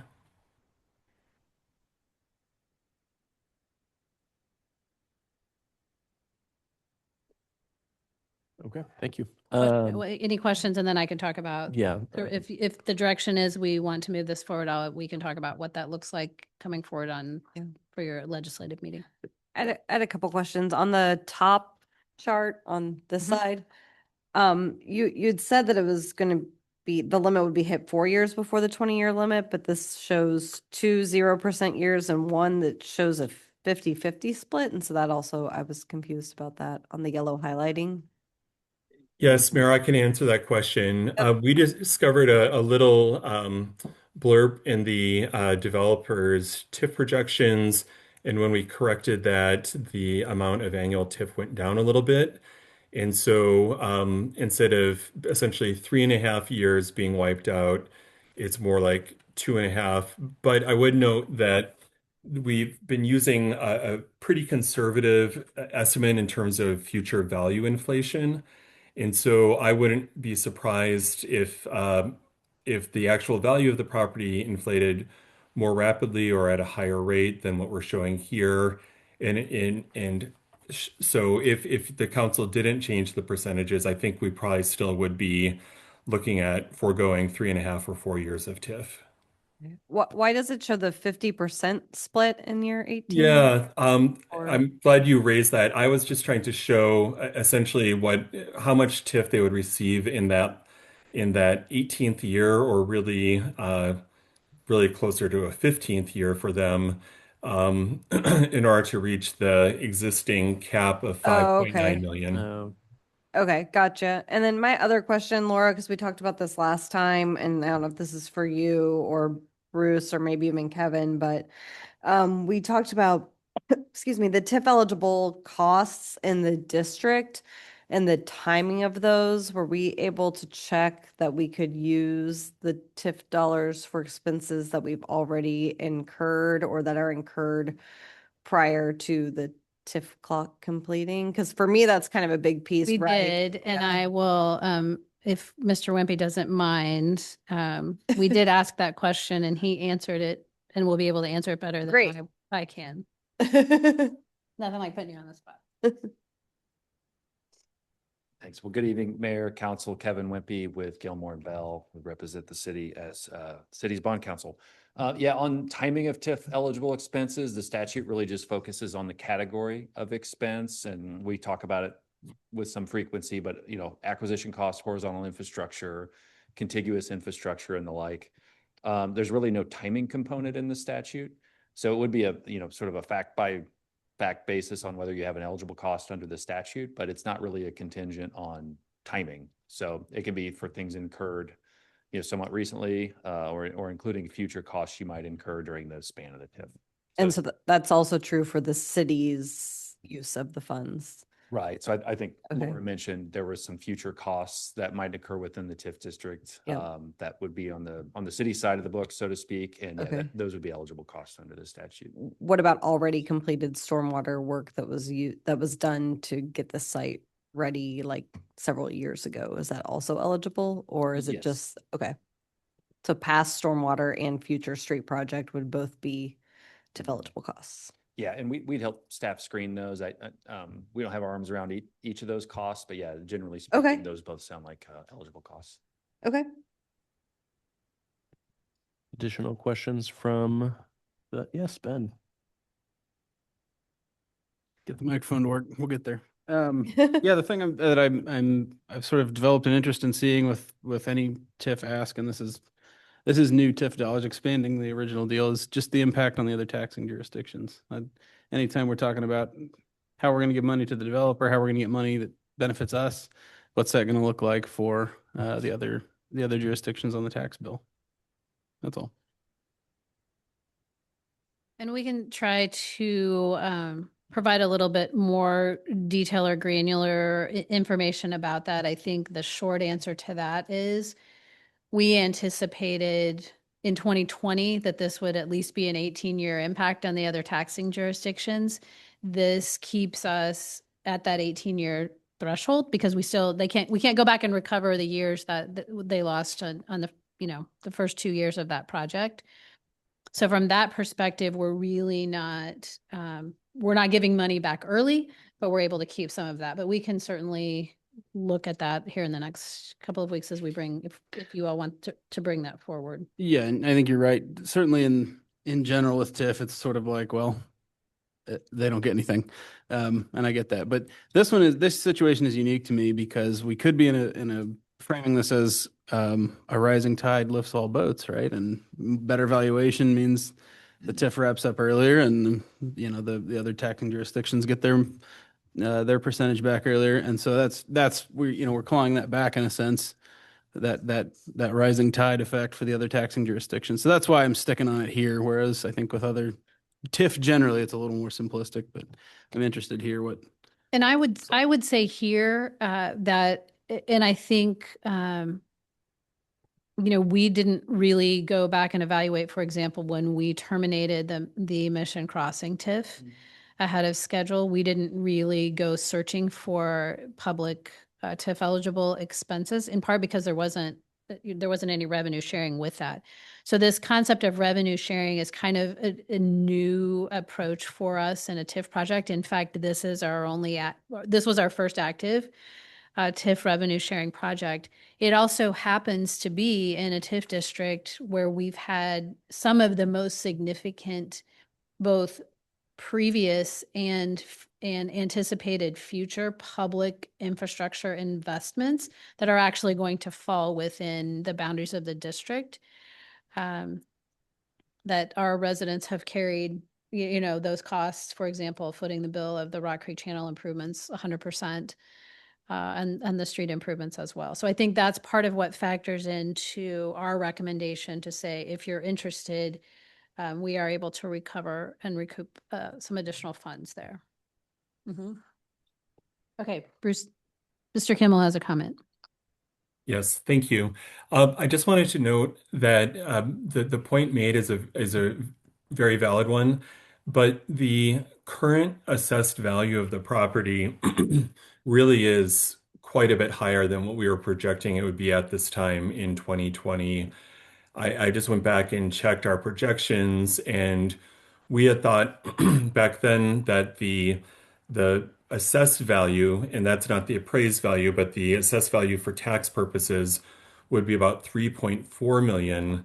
And currently, the assessed value for tax purposes is about 4.2 million. So that's, many millions of several millions of dollars rather of market value more than what was projected. And the school district is receiving quite a bit of benefit because of the excluded mills. So all of the benefit of that is going, at least in part, to the school district. But to reiterate Ms. Smith's point, we can certainly show, county share, school district share, et cetera, and give you some additional context. Yeah, Bruce, thanks. I appreciate that. And to be clear, I think this is probably the right move. I think it's fair for the work that the developer has done and the city has done on this site to say we can recoup some of this value and reimburse the costs that have gone into making this a productive piece of land. I just, at the outset, we said we're giving out $5.9 million. That we had our hearings, we did it. I know we're probably going to do that again if we have to change the deal, but my thinking is just I want to face that question square on and know what I'm asking if we're changing the deal. Sure. Are there any other questions from the committee? Okay, so are you interested? I mean, we put this on as an action item based on the feedback in April. Are we interested in advancing it, continuing to advance it to May 20th?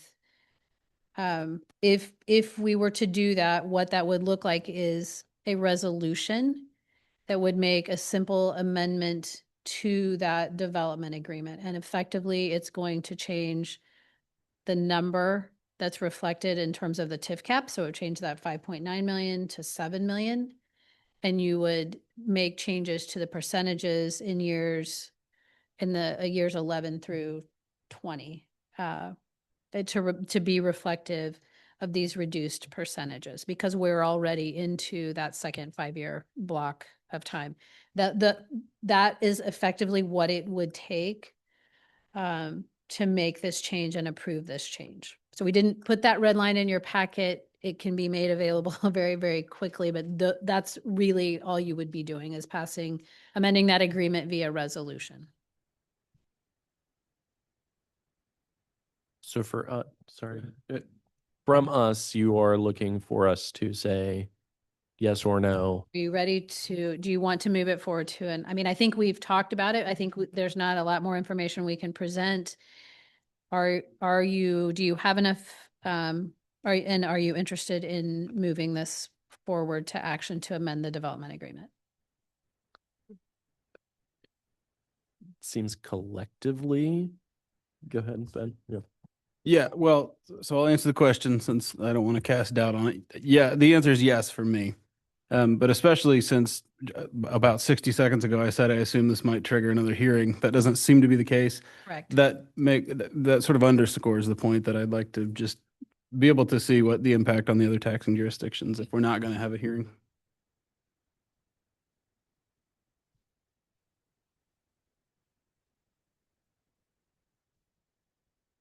Okay, so I'm hearing yes. I'm assuming on then a regular agenda, obviously, because you haven't seen all of the pieces. Okay.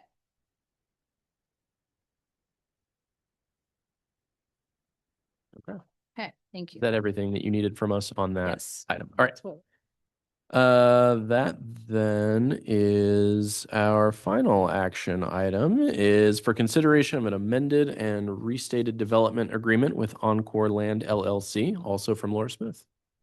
Okay, so this one reads a little bit differently. The plan would be to amend and restate the agreement that was adopted for the previous phase 2 project that has now been expanded to be the Encore. Obviously, what you don't have in your packet is we don't have the financial projections. We're working through some things. What I'd like to do tonight is ask the developer to they've got some visual slides and some renderings to share those with you tonight. We would like to then talk about really sort of procedurally, which is, the steps, the component pieces, and procedurally how we continue to advance this conversation, and then to share generally where we think we have a agreement, or where we think the developer is meeting the values and the goals of the council, and where we think we still have some opportunity to negotiate, because we haven't been able to look at all of those numbers in detail with Mr. Flebin and the rest of his team. So if that sounds acceptable, what I'd like to do, Banks Flebin with Sunflower Development is here. And we've got just a few slides, kind of give you some renderings of that, reintroduce the project, refamiliarize with this phase 2 project. And then I'll come back up and we can talk through where we are in that negotiation process.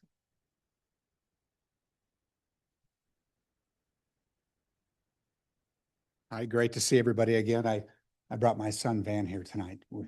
No parental between games and everything else. We just couldn't fit it in tonight. So I thought maybe he was your new assistant. No. oh no, maybe someday, but not yet. I will say, I'm going on a tangent for a second, but I thought it was really cool. We live in Olathe, and his elementary school a couple weeks ago took the 3rd grade, and I could appreciate this, to City Hall and put them through a planning council session where they got to vote on a project. And so, no, I did not. There was no adults. Van, he got to be the mayor, so he got to sit in your seat. He got the votes. So they got a new skate park according to their vote. So it was fun to see that, and I thought it was a pretty cool exercise for young kids to understand what you guys do and the impact you have on the community. So I know you have seen a lot of these pictures, but this is Encore. But before I jump into the presentation, I want to talk a little bit how we got here, because it started out as phase 2 of the lanes. That was 96 units. We were going to add it. It was going to be complementary of the lanes phase 1. And then time kept going, and we started to think of new ideas. Mainly when Wendy's went dark, you start to look at, is there an opportunity to expand and really make this whole area block to block what it should be? And I know Laura and her team went after that Wendy's site for a long time, and you guys did too, trying to finish the retaining wall. You just couldn't get, we were fortunate after years of just pouncing corporate to get a hold of somebody, and was able to fortunately purchase that Wendy's site. And so that enabled us to at least have the discussion to make this project, we think, a bigger and better vision of what this area should look like, and not have, surface parking just continuing down the site when it could be so much more. And so this is kind of the first slide of what Encore will look like. And I did see that I'm not going to change the name of it, we don't think, and I'm sensitive to that because we did change the lane's name. But I saw that another developer came up with another Encore project today in the Business Journal. And so Encore, we want to be sensitive to this project, but we were there first, is the reality. As far as the parking garage that you'll see, which is just on the right of the screen, that is not indicative of what the parking garage screening will look like. We are extremely sensitive to that. We've been in discussions with Laura and her team to make sure that what is provided, you'll see it in some other slides, but is, our plan is, and I'll get to that in a second, but to at least have an understanding of the material. But what's on that material may change a little bit. And we want that to have city input because we know how important this area is, and we value your input, especially on something where the city's going to have parking and it's going to be public parking. And so we want to make sure we incorporate things the right way. But again, first slide, just kind of the overall exterior central area there with all the windows is kind of the main entry point to the project. You'll have your leasing, coffee, fitness, and some of those things on that first level. And then as you go up, you got 2 levels of glass. Those will actually be units. A lot of glass balconies on those 2 units. And then up top, you'll have kind of a rooftop amenity it'll be for all the residents to enjoy and be able to get some outdoor space without necessarily going to the ground level. We can hop to that next slide. That's just another shot, just similar kind of understanding of what's going on with the project, but again, good focus on that central located leasing area. Another shot just up top, nothing pretty there, but you get to see a bunch of rooftop units that are screened. And then I think this is an important one because you can see the difference between 5 years ago with a bowling alley that was amazing to a block that now has transformed into a destination for a lot of people to call home, which is pretty cool. We've really tried to, based on feedback, planning, council, tried to make it's a long, narrow site. And so we really tried to incorporate setbacks throughout that site to kind of break it up a little bit. And hopefully you feel that's reflective in what you see here from an aerial perspective, but very exciting. The city, parking, and I know Laura will talk about this a little bit. Transit sites, obviously a little bit further to the east. It will now be on the first level of that parking garage, closer proximity to the transit center itself, covered, secured, a lot of variables that we hope the city feels is a benefit to, higher usage of the transit site and just overall beneficial to the community. This is just a couple renderings of what we're thinking. And we've shared a lot of this information. None of it is set in stone by any stretch of the imagination, but at least it gives you an idea of the kind of the metal screening materials that we're looking at screening the garage with. What the design looks like is kind of still in final form. Our plan would be to come up with what we feel is kind of the 3 best designs and present that and say, what do you think? What do you like? What do you get behind? This is the easy button, in my opinion. Sunflower State, Sunflower Development merges. We're excited. It could be exciting. I think those hills in the background are maybe a little too high, but that's okay. But it gives you an idea of the things we're thinking. Next slide. Again, just another shot of what that might look like. One more slide. And just another idea. Trees, something faint, something simple, but idea. It's not just a parking garage in the middle of the block that you go, man, what is that? That's not, that doesn't appeal to me. These are a couple very initial, these are subject to change in some elements, but we're very supportive of what the interior designer has come up with so far. But this will be the main kind of lobby area as you walk in. I love frankly, I absolutely love what she's come up with so far. Very welcoming, very friendly, has a very classy feel to it.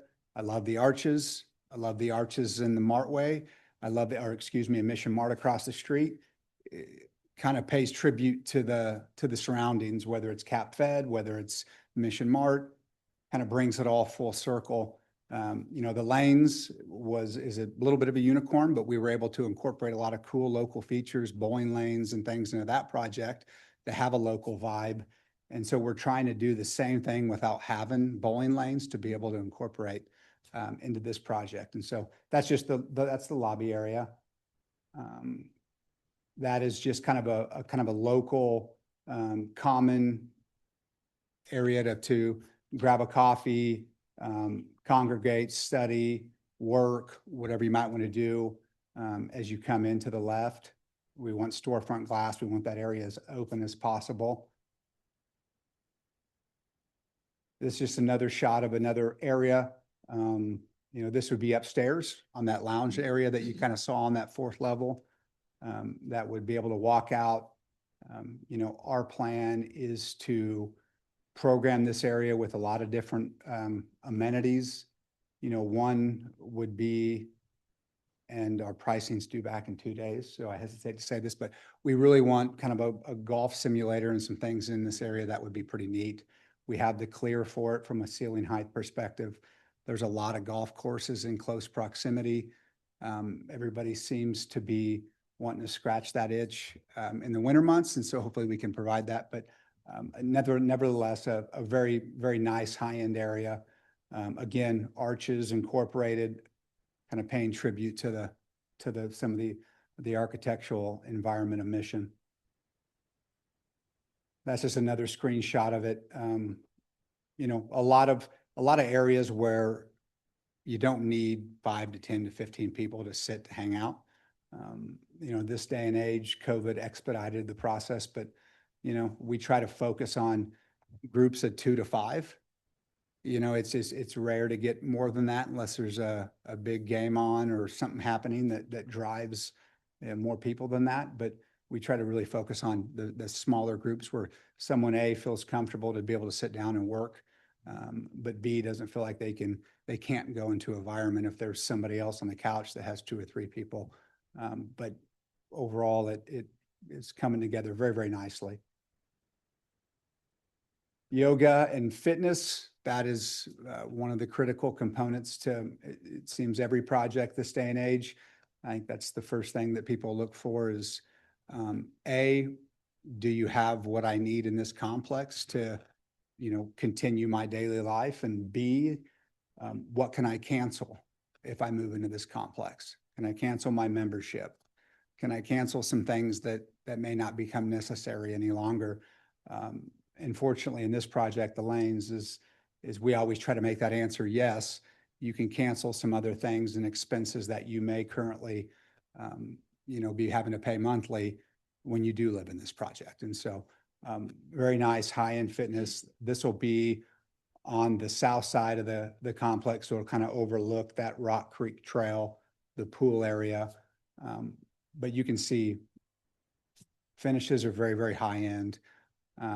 And we're very proud of what K-Bid, our interior designers, come up with so far. And hopefully you like some of those first glimpse pictures, because I saw them not too long ago. I don't know if there's one. That was it? Okay.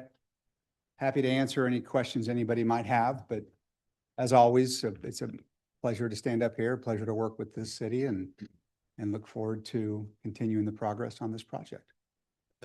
Great. Thank you for the presentation. Do we have any questions or comments from the committee? Debbie? You've come in, had several people come in the lanes, and you're doing great with the lanes. I have a question. Have you ever thought of putting kind of a synopsis together of what you could do without our assistance? Yeah, I have, and the project would not be, but I wouldn't be standing here without your assistance. Would it detract by the amenities? Would it detract by how many apartments you could do? I'm interested in finding out baseline what you could do without us. So when I put together a model for a project, we base it based on the site, what's possible, and how much density you can create on it.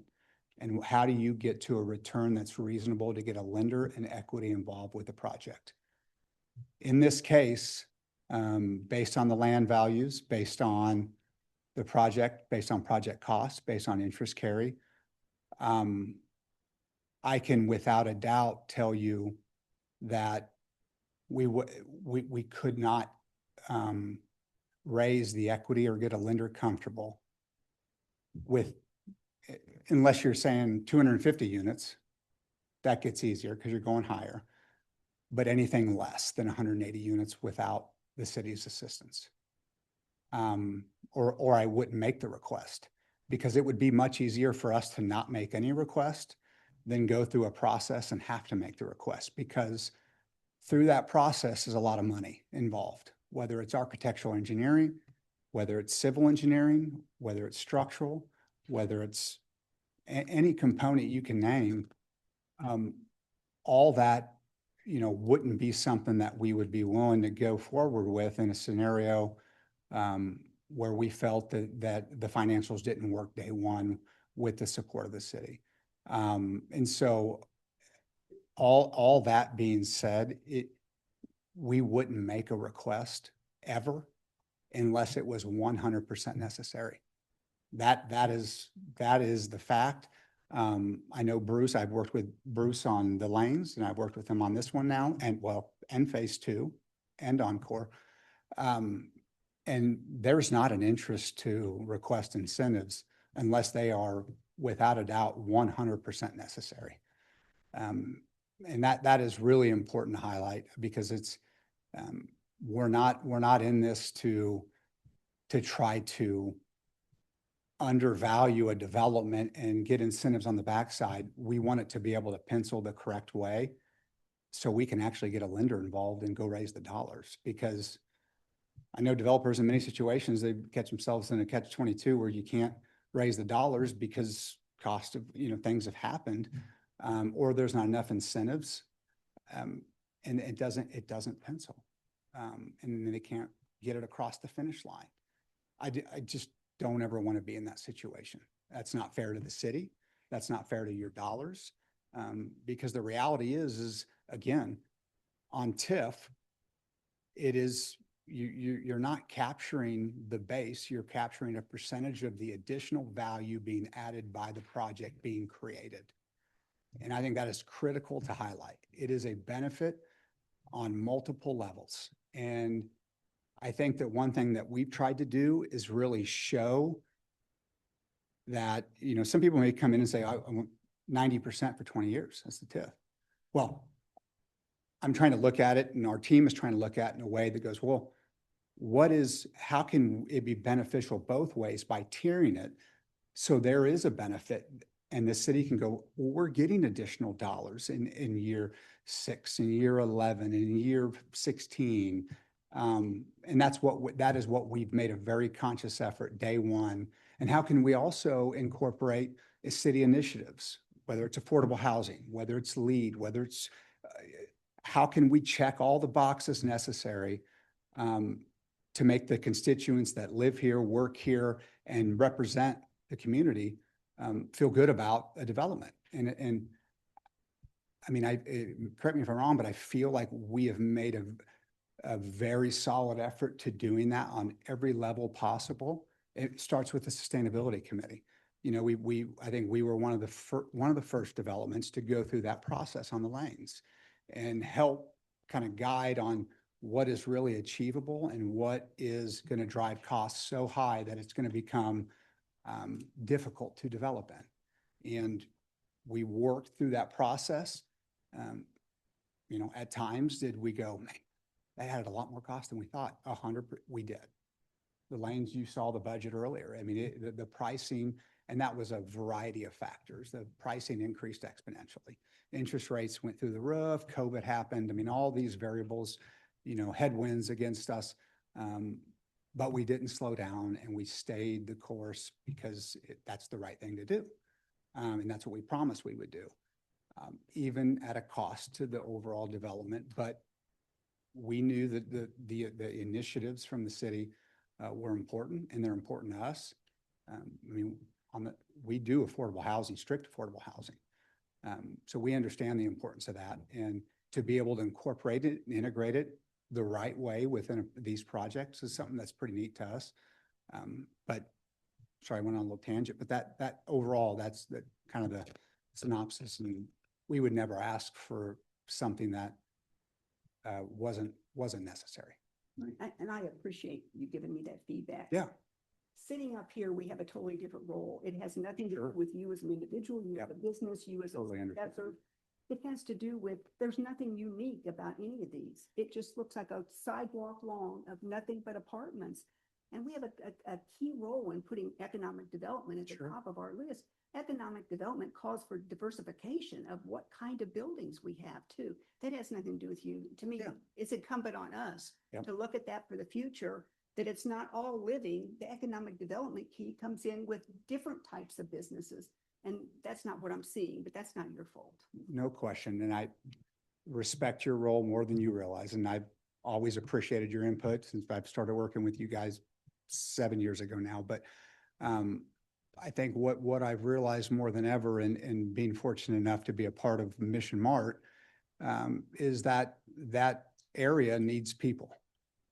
And it doesn't have enough people, doesn't have enough traffic. It's hard to get anybody interested on that south side of Mission Mart.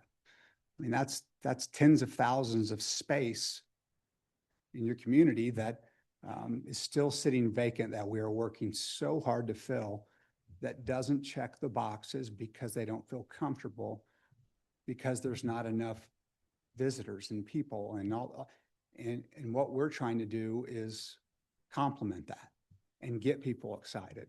And when we talk to everybody at 5330, which is the fabulous fine space, and we tell them about Encore and we try to paint the vision for what's happening, we're now getting more traction in that 12,000 square feet than we ever have before, because they understand the long game of being in Mission, Kansas.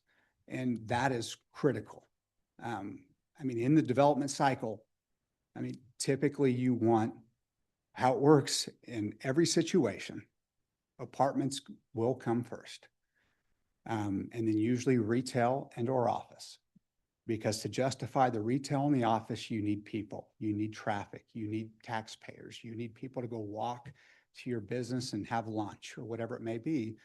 And being able to provide that hopefully will help, you know, rising tide. I heard it earlier, rising tide, right?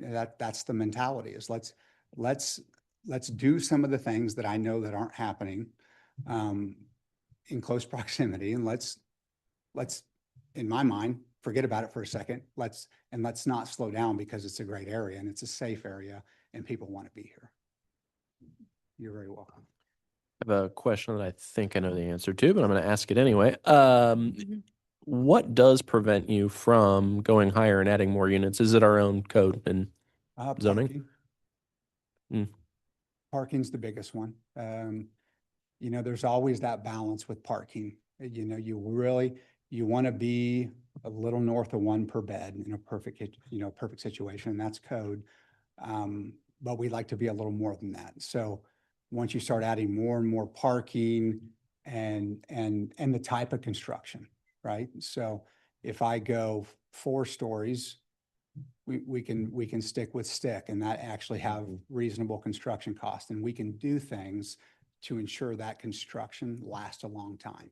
LEED silver, all these components are helping ensure that that happens.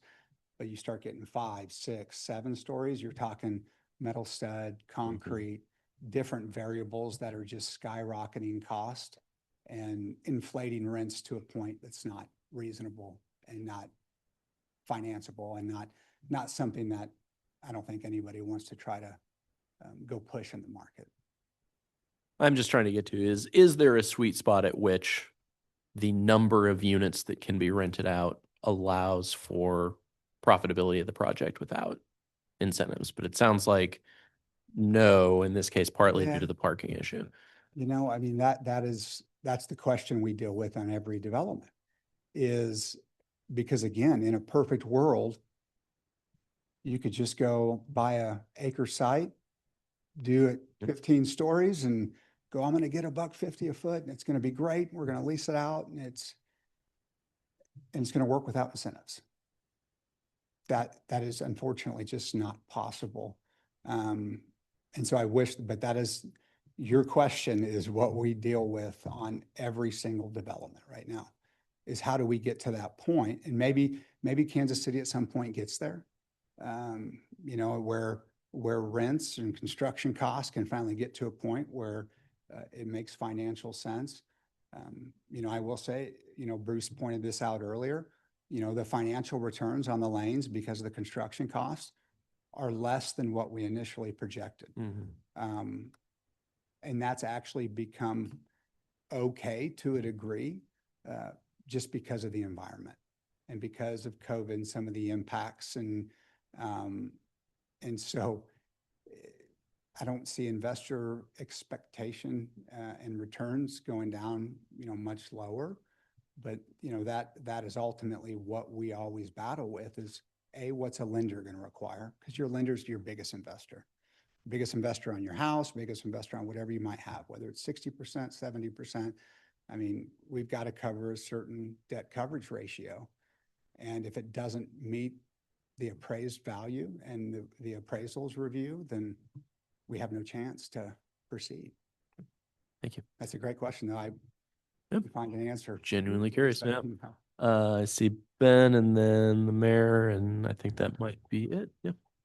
Yeah, just to be clear on that, were it not for, say, our density or height limits, would you be able to put 250 units and 275 spaces on this site, or no way? I can't say, Ben. Sure, yeah, I Can't just, say we ran that pro forma. just, is our zoning code getting in the way? And I'm not gonna hold you to this, I Yeah. just want your gut feeling. I think there's areas that could be better zoned. Okay, That's my personal opinion. But I can't say in this situation it's getting in the way. okay. Because That's a tough site for one it's a thing. tough site, it's a narrow site. And again, once you start going higher, it gets more and more expensive. Yep. And as soon as it starts getting more and more expensive and you need more parking, inevitably rents are gonna have to follow suit. And you can't justify the rents to pay all the things that you need to pay, again, first with the lender. And so in this situation, I would say no. Okay, yeah. But there may be another site or two where there could be an increase in density that would allow for that to happen. But it's got to take the right variables. What's the Yeah, construction yeah. type? What's the part? All those things have to be taken into Yeah. account. Well, this is a place where I want to stand in Debbie's corner, which I don't often do on multifamily, but at a certain height, right? We know that it's tougher for us to provide city services above, what, 8, 9 stories, like that, Yeah. that becomes difficult for public services too. Sure. The one thing I want to just underscore for everyone's benefit, the council especially, but when we hear from like the zoning code consultants, right, about how we have too little residential for our commercial space, right? That's what worries me about those commercial spaces that aren't leasing out. And I encourage you, if you've never done it, go on the commercial listing sites, your LoopNets and your brokers and things, and just look what's in a brochure for a space for rent for like a commercial space. It's literally like the circles with here's how many wallets are in this circle. 3-mile radius. That's what matters. And I think if we want our for lease signs to come down, we don't have daytime office population anymore. You gotta put wallets in those circles or not have it, I guess. Mayor? Yeah, and sorry, I'm stepping back a couple questions now, but I think to Debbie's point that some of the council frustration, and it's not for you to solve, but just to make it more clear, is that you're a developer who does certain types of projects. We never have anyone walk through the door and say, I can build you, 3 fast food drive-throughs for no incentives. I'll need a zoning variance. Here's what we can do on the site. Or I'll build, this multifamily project with incentives. And so I think that's some of the frustration that we get at is like, is it true that all projects everywhere at this point in the economic circumstances, need incentives, or are there projects that we're just not seeing because it's not the developer who's acquiring the site, et cetera? That would be some version where we would at least have, a thumbs up, thumbs down. No, we would rather see, density for XYZ reasons than 3 more, fast food restaurants, but we don't even sort of get that choice. Like it's sort of made in terms of the projects that are brought to us, if that makes sense. And I don't know if that's kind of what Debbie was getting at as well, but. No, I mean, that makes total sense. And unfortunately, at this point, everywhere in the city, incentives are needed. And I say there now, maybe in a certain situation, you only need a 50% tax abatement, right? But maybe in that situation, most likely, we might be doing a historic deal. So we're getting historic tax credits to help offset the abatement. So we don't need to ask for 100% abatement because we're getting historic tax credits. And so there's always variables to every development that I think drive the but for. But hopefully, we get to a point where a retailer can look at the hard corner of, anywhere on Johnson Drive and go, I don't need incentives because anything, I just need the variance, a setback, whatever it might be, and I'm ready to go because I know the Chick-fil-A down the street based on their volume, because that's the first thing everybody does. What are your traffic counts? What at each intersection, and what are your sales at the Chick-fil-A down the street or whatever it might be? And the idea is hopefully you build enough and you grow enough and that it checks the boxes and everybody just automatically wants to come here and they're begging you for a city-owned site and willing to pay you a lot more for it than they would before because they want it, and they don't need any incentives. But I don't know a multifamily deal unless it had some sort of tax credit component that has got done and been successful. I just don't know of one. Mr. Kimmel would suggest that that's true throughout the Midwest at this point in time. And I would say and I don't want to, I know we've got a lot more to cover, but I would say that from a zoning, what does our zoning code limit or not limit us to do? So for example, when the Wendy's went dark, the underlying zoning said no drive-through, right? And so that limited, I know, as you were looking at prospective tenants. So, some of those other things that maybe have come to us or that people who have been kicking tires. I mean, how many conversations Mr. Scott has had with people about a Dutch Brothers coffee or a 7 Brew, or we looked at Swig. So, I mean, what are the things that are coming to us and where does that drive-through component or auto-centric component that we've limited or restricted in our zoning code impact? And I don't know that that's something that you want to change, but that is also factoring into what's being developed in part in response to, I think, what happened throughout the pandemic, where people wanted to not get out of their cars and got comfortable doing a lot of these things. But that's where we're going to have, as we work through the zoning code and continue to work through development, I think that's where we're going to have pinch points, and that's where we're going to have some of those conflicts and things that we'll want to talk about how those align. And one last thing, I know that Channel 41 recently did kind of that look about all the multifamily development, and there was a phase 1, and then Councilmember Chosey did kind of a phase 2. But they interviewed the gentleman who owns Kinsey Restaurant in Mission Mart Shopping Center. And if you were able to see the first segment, and he's also talked a couple of other times about the benefit that he's seen already from residents at the lanes coming over to his restaurant. I think that's part of the story that we're hoping to build, to tell in support of filling up any of the other vacant retail spaces that we have, or looking at those kinds of things. I mean, Fusion Fitness came there because of the lanes. That was a huge component. They would have not leased that space if it was still bowling alley or vacant. It wouldn't have done it. I mean, we're getting traffic and getting people interested in that whole south side because of what's happening. And hopefully take it a step further. After Encore, it happens the same way with other projects that we know are in close proximity that haven't been developed yet. Yeah, and I mean, I think anyone, can obviously bet wrong, but I do like that you guys have put your money where your mouth is in terms of believing, people might say retail's not a good investment right now. You probably got some questions on that on buying a shopping center, but I think believing that, driving the density, that there will be a connection between those two properties, that, at least we're in it together in that sense, I guess. We are we're definitely in it together. I promise you. My wife will tell you we're in it together. But you guys know, I mean, we love the area. We want to be a part of, we want to be a catalyst, not just a follower. So we're all in. Thank you so much. Any Thank you, other guys. closing Good to see comments? everybody. Doesn't look like it. I will take Laura, did you have something to add? Yeah. What's coming or not coming on May 20th, right? So we know what to expect. So obviously you don't have, typically we would come, Mr. Kimmel would have a much more detailed presentation. You'd be looking at the pro formas, you'd be looking at that.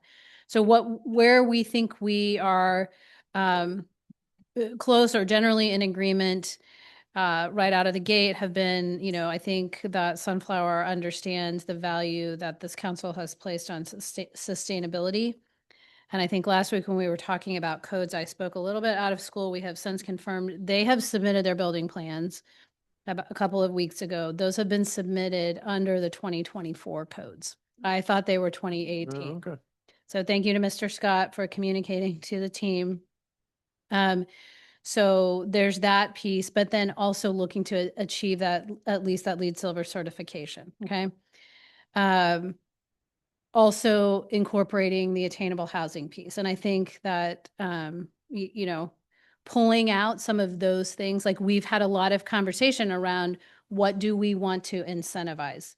And we want to incentivize the things that we value. So if we weren't requiring attainable housing, if we weren't requiring a higher level of sustainability, the level of incentive could be decreased to make the math. It might not mean zero incentives, but those are some of those things that where you all have choices, and we're trying to work with those who are coming into our community to develop to say, you've got to incorporate these pieces in if you want to get, you know, some level of this. So I think on those two pieces, looking at, again, 20% of the units dedicated as attainable housing at that 60% of AMI, where I think we are continuing to have conversation is what is the value of the city land, the transit center parcels that would be purchased as a part of this, recognizing that those parking spaces will be replaced on the first level of the parking structure that will be constructed. So it's not an apples to apples comparison, for example, to the Millhouse project where Beverly Park becomes unavailable to the city for, you know, what its previous use was. So that's something I think we're working through, and it's just a little bit of a tricky situation. They're making an investment to build structured parking. So that's a piece where we are having continued conversations, as well as what are the appropriate percentages, and how do all of those pieces play in? And we were talking earlier under the TIF lanes cap about the amount of increment generated on the city side to be spent on TIF eligible, public TIF eligible expenses. Some of the numbers that we've been looking at currently, we think we could potentially be bringing in more TIF on the city side than what we would have to expend. And that's not a situation that we want to put ourselves in, right? So there's some other things that we've got to work through there. We're continuing to work through that. We think we can come back with that, but your first look at all of that is going to be when we go through the public hearing that's scheduled at your May 20th meeting. We will present to you at that time an ordinance that would adopt the tax increment financing project plan and approve execution of a redevelopment agreement. And I want to just, in your action item summary, we touched on kind of the key component pieces that you will see in a development agreement. A lot of it is just legal language that's standard that we transfer and is consistent among all of those kinds of things. You have not been comfortable making that decision on the same night when you're just seeing all of those numbers, right? So we'll walk through, we're gonna continue to work. We've been on the phone multiple days in a row, and we will continue to do that to get you as close to that, recognizing that time is of the essence for the developer. Time is money for them. But my commitment to you is also always, we're never going to rush you to make a decision, right? Until we answer all of your questions. We are also working, knowing that you've had some questions about how can we present you something that's maybe factors in some of the things that you see or saw in the cost benefit analysis on a tax abatement project about some of those other additional benefits coming to the community. And then we are talking about, consistent with Councilmember Kring's questions, what is that impact to city services? So when we come back to you on the 20th, we're going to give you that more comprehensive look at all of those pieces. And so I don't know. The other piece is we need to make a slight adjustment. So with the previous phase 2, we had issued a resolution of intent to issue IRBs for the sales tax exemption for the project. That would need to be modified slightly as we move forward.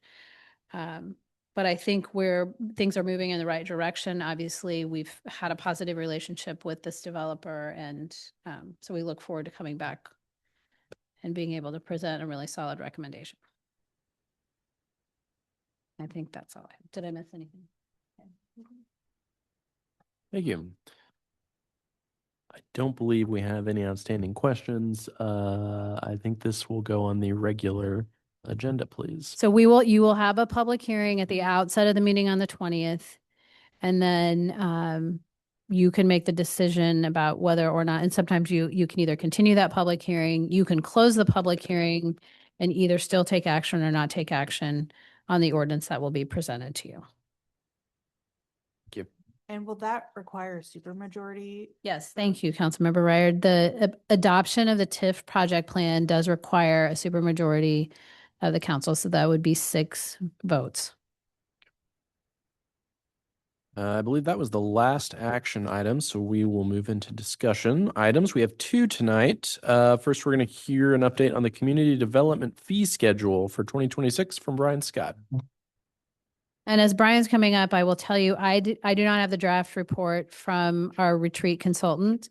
So we only have 1 discussion item tonight, which based on the time where we are this evening is probably okay with everybody at this point. So we will just have the fee discussion and not the second discussion item. All right, thank you. There should be 2 items before you this evening, and today is. One is a copy of the PowerPoint presentation, and the other is a copy of kind of a proposed fee schedule that lists all the fees that we, basically all the permits that we currently issue through our department, the proposed fee in that middle column, and then the current fee that we're charging on the right. And I'll get a little more into detail on that with the presentation. So, yeah, so currently, Chapter 103 of the City Code pertains to fees and charges, and it lists off everything from business licenses to right-of-way permits to fees for bees and chickens. 103090 pertains in particular to rezoning, special use permit variance, and plan reviews fees.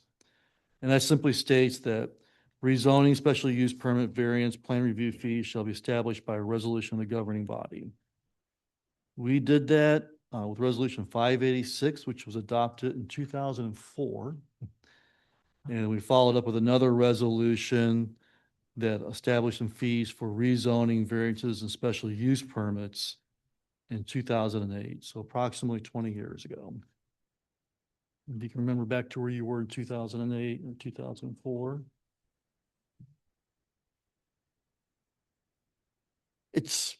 Frankly, this is something I've been wanting to do for the 10 years I've been working here. I started off with the city doing Justin's job and working in budgeting and auditing and all of that. And I would look at the fee schedule, really the entire Chapter 103. I think this needs to be updated. And a lot of that reasoning is a little bit of cost recovery. I often think of city budgets as kind of a three-leg stool, if you will. You got property taxes, you got sales taxes, and then you got fees for services. And that's the most tangible thing that the city does, is actually provide a direct service to somebody, whether it's a visit to the pool or the community center, or providing a permit for a fence or a plan review for a development.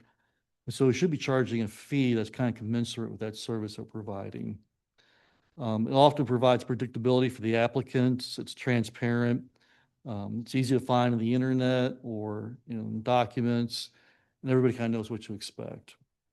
It creates operational efficiency. Again, staff knows what to expect and how to process that fee correctly. Modernization of the fee structure. The fees really should be something that relates back to the actual cost that the city takes on for that transaction. And it should be something that is visited every few years to make sure that that's still accurate and we're keeping up with inflation and other costs that occur. And then finally, the fee should be really aligned with the community policies and considerations.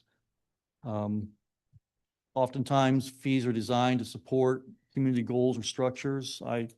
My previous employer in Missouri actually charged an excise tax with each building permit that was issued. And that excise tax went to support roads.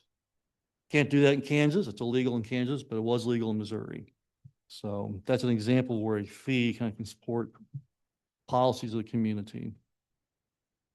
But I also think, I'm just going to interject, Councilmember Chosey said when we were talking about codes last week, and you were talking about, I'm not sure I care about which building codes apply to, like, in response to Senate Bill 418, for only building 2 single-family homes. But what can we do, and how through our fee structure can we incentivize people to build the kind of things that we want? And so that's another example where policy decisions might come into considerations around your fees. Establish a fee, and if you're wanting to incentivize the developer or the applicant to achieve a certain goal, you can dial that fee back. Yep. So we worked with staff. I've been working with staff for probably the last 2 or 3 years on the fee schedule. And we kicked around a number of different things, but there are kind of some core things we've been looking at through that whole process. Cost recovery, staff time involved with reviews. Consulting engineers are often involved with plan reviews. There's a cost for mailing the notices, and it's now $10 to mail a certified letter. That cost just keeps going up and up and up. And we typically will mail probably 20 to 30 letters for each development application that comes to the door. Sometimes we'll take a document down to the county to get recorded. So that's about $45. It's not much, but it can add up over time. There's hidden cost. We have the software that we started using about this time last year. That's about a $25,000 a year subscription fee. And then credit card fees. We take a lot of the application fees by credit card. So there's an associated fee with that. So it's identifying what those costs are and then trying to some extent recover those costs. But at the same time, there's fairness. There's also kind of balancing those costs between what is right for the applicant. We don't want to overburden the applicant with a lot of heavy costs. That just, I'm not going to do it, walk away from it. The importance of the permit. There are some permits that we just give away for free. And I think sometimes people just kind of think, well, it's not needed. I don't need to apply for that permit. And there are little things like pod permits, fence permits. I think if we can kind of impose a fee that sort of elevates that a little bit of the importance, you'll see that a little bit further on with some of the development fees. The development fees that we currently are collecting are really low given the level of the project itself. The fees need to be defensible. We need to be able to explain to the applicant how we arrived at this fee. So you need to be able to kind of look it straight in the face and say, this is how we came to this fee. And then finally, this needs to be efficient. We're right now looking at dog-eared 4th generation copies of those resolutions and trying to make sense of what they were wanting to achieve at that time. I often get questions from our administrative assistant, what fee do I apply to this application or that application? So we're kind of working through that, looking for a schedule that everybody has. The applicant has it, it's on the website, our administrative assistant has it, and everybody knows what fee to apply to what application, what the correct account is to put it in. Policy considerations. This was something else that we thought about as we developed a fee schedule. What is the right cost recovery? Are we going to cover the full amount of our cost? Are we going to cover a portion? What would that proportion be? Would it be 50%, 25%? We landed on 50%, but that's up for discussion. Waiver for nonprofits, religions, or other government entities. We've gotten requests sometimes from a church or nonprofit organization that's submitting an application. Can we get a waiver on our building fees? And we kind of scratch our heads about that. We realize that organization provides a benefit to the community and helps our citizens, but at the same time, we've got a cost too. We still have to send a building inspector out there to do the inspections. And so we've kind of get in the position at this point of no waivers for nonprofit organizations. But again, that's up for discussion. Payment of fees at time of application. Sometimes a developer will, I'm going to submit my building plans. Can you just go ahead and review those? And once I close on the deal and I get my money from the lender, then I'll pay you back. Well, what happens if they never get the deal from the lender? It doesn't work out. And we've spent probably 40 hours reviewing a set of construction documents. So we've taken the position that we don't really pick up the pencil until we actually receive payment for that review. Fees are non-refundable, non-negotiable. Sometimes people want to kind of negotiate a fee, they'll ask for a refund. Well, we've already spent staff time preparing that application and reviewing it. So again, non-refundable. And then finally, fees are not necessarily guaranteed. There will be mistakes that are made at times, omissions or errors that occur. So a fee doesn't necessarily guarantee that we're perfect. So cost recovery examples, yeah. And this is kind of where we really get into the meat of it. So I looked at staff hours. I looked at the amount of time that it took us as staff to review different types of applications, and whether it be a rezoning or a preliminary development plan, the size of the preliminary development plan, whether it's a 10,000 square foot development or 100,000 or 150,000. And staff hours would include my time, the planner's time, our building official, the public works director's time, our permit tech and preparing notices to go out. That there's a staff time to that. And when you take that kind of hourly rate for all of our salaries, then you add benefits to that, which is about 30% was kind of the number that I used. You start to come up with some pretty sizable dollar amounts real quick. For a rezoning of 1 acre or less, it was about, $1,100 or so. For a preliminary development plan about the size of the Encore, even bigger than that, it was almost $6,000. That's almost 100 hours total reviewing that project. There's a lot that goes into it. We're looking at studies for stormwater, traffic. We're examining the site, zoning. There's a lot that goes into that. Yeah. So are you proposing on this one, going from $465, $4,500? Yeah, I'll get to that. Yeah. That's what you are. Right. So let me kind of explain this, and I'll go to the next page. And so you have public notices, consulting engineer.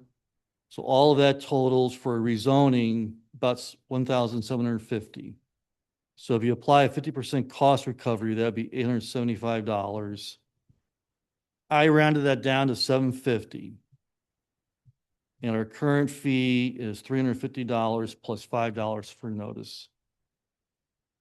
For the preliminary development plan, and this is where it gets hefty, all the review fees would add up to $9,675. Cost recovery of 50% brings it down to $4,837. I had kind of rounded that down a little bit to $4,500. And our current fee that we would charge, like we charge Mr. Floodman for review of the Encore, is $465.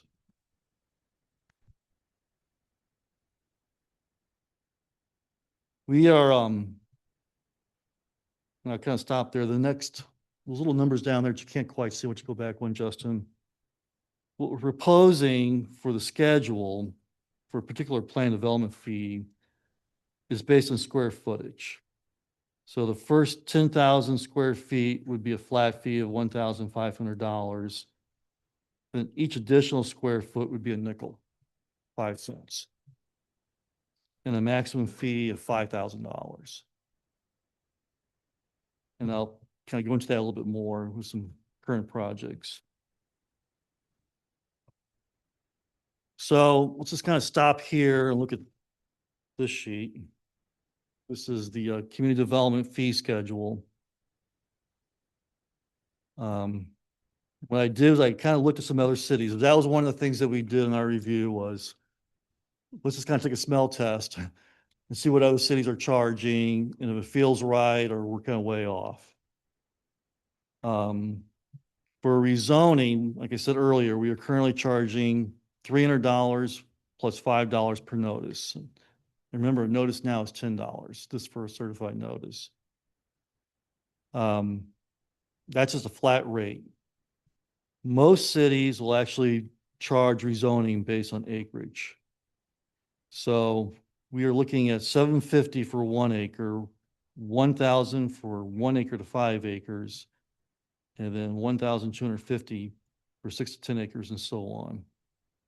Roland Park has kind of a similar approach, but their fees are much less. Prairie Village charges a flat rate like us of $600, and Merriam charges $175.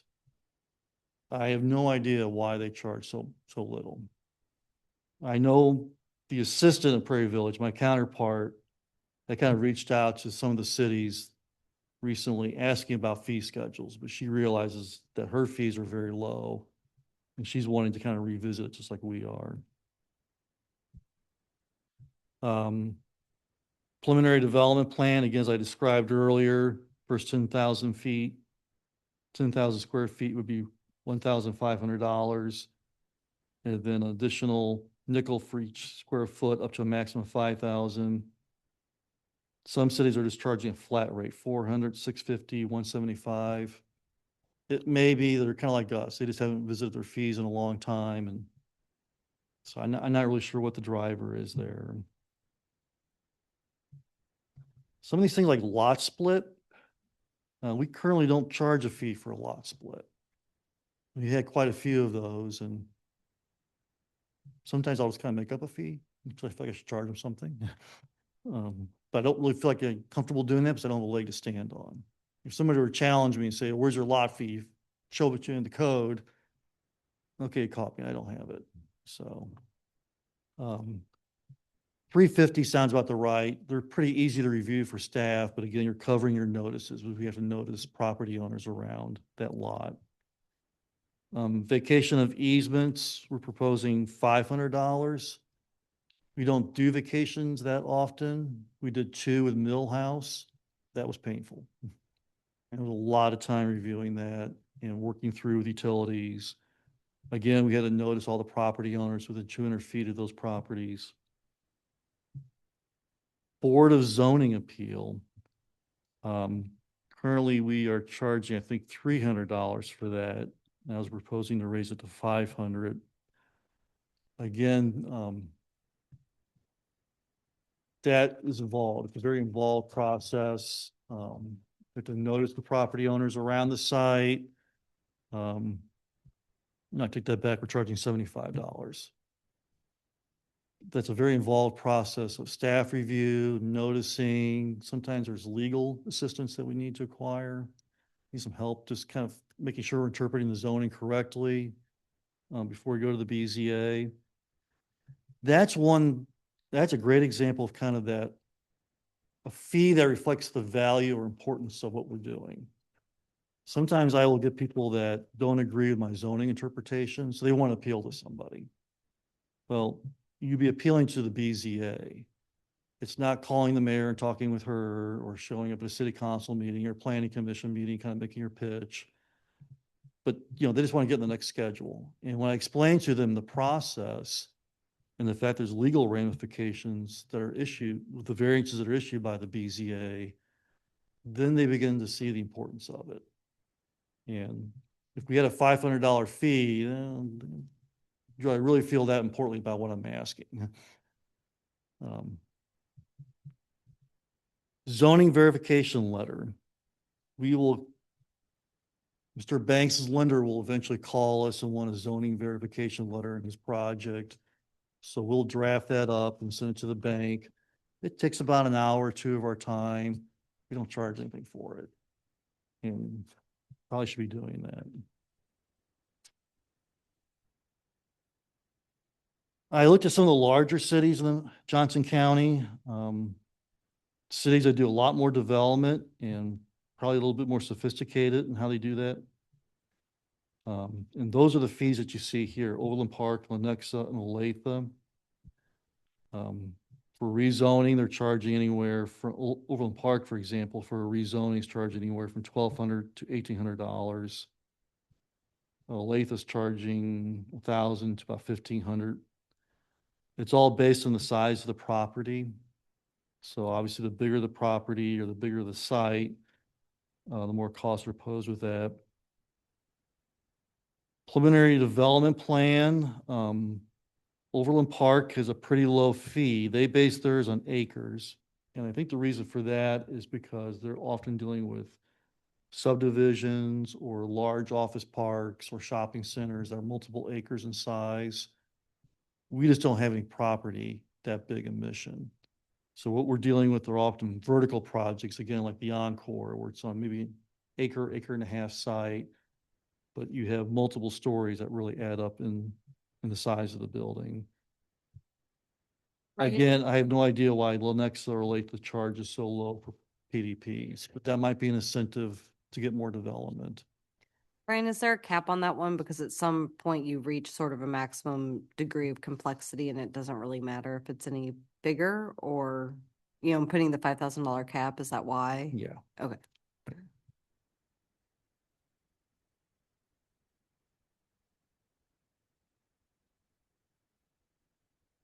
Okay, so then I took our proposed fees, I lost my place here.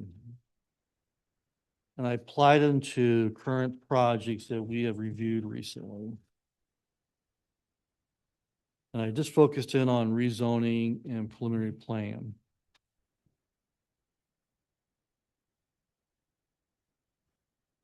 So for Mission Vale 1, which is the 1 acre, 20 unit project at 58th Terrace and Knoll that Mr. Koenigsdorf did, we rezoned that property. Then we had a preliminary development plan associated with that project. He paid, the far right column, he paid $765 in fees for all of that. With the new proposed codes, you pay $750 for rezoning, $2,237 for the preliminary development plan, for a total of $2,987. And Mission Vale 2, which is a smaller project, he's doing at 58th and Knoll, again, kind of that same sort of theory and methodology.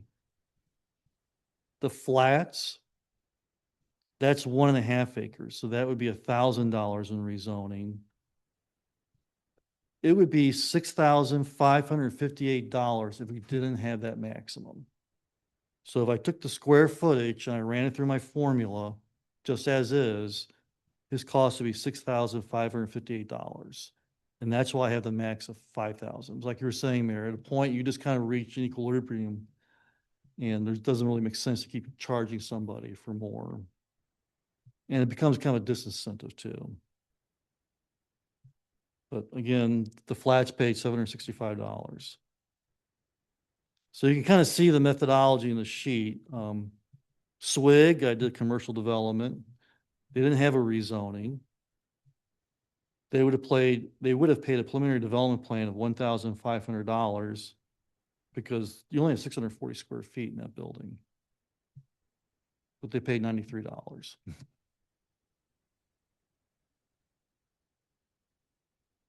So that's it in a nutshell. It's a lot to absorb, which is why I wanted to have it as a discussion item tonight. We were gonna have as part of our discussion about codes last week, but there's just a lot of information, probably too much for one work session, so we put it on tonight. Any initial thoughts or feedback? Yeah, thanks for the presentation. I can appreciate the need to increase the fees after 2 decades. Like, that makes sense to me. And I appreciate that there is a logic to how they are structured, so we're not just pulling numbers out of the air. What I struggle with is that they're so dramatically higher than Prairie Village, Roland Park, and Merriam, I think was the other one in there. And I don't know that that's a question so much, since you already said you're not sure why they're so low. But that does give me some pause. Yeah. Which is why I kind of wanted to compare it to some more high growth communities as well. Next to Overland Park, Olathe. And they seem to be a little bit less. A little bit less, a little bit more in line. Yeah. Yeah. So any other, Mayor? Yeah, kind of to that point, I think looking at probably the Overland Parks and Olathes of the world have probably given it a little more thought, given the level of development that they're seeing. But I was wondering, do we have from Mark or any other industry groups sort of, is there any kind of accepted standard on that cost recovery percentage? I know you said 50%, but I didn't know if there was sort of any guidance anywhere on what that I've should never be. seen any. Okay. Yeah. I think it's really up to each community. If you Yeah. want to go lower, you want to go higher. Yeah.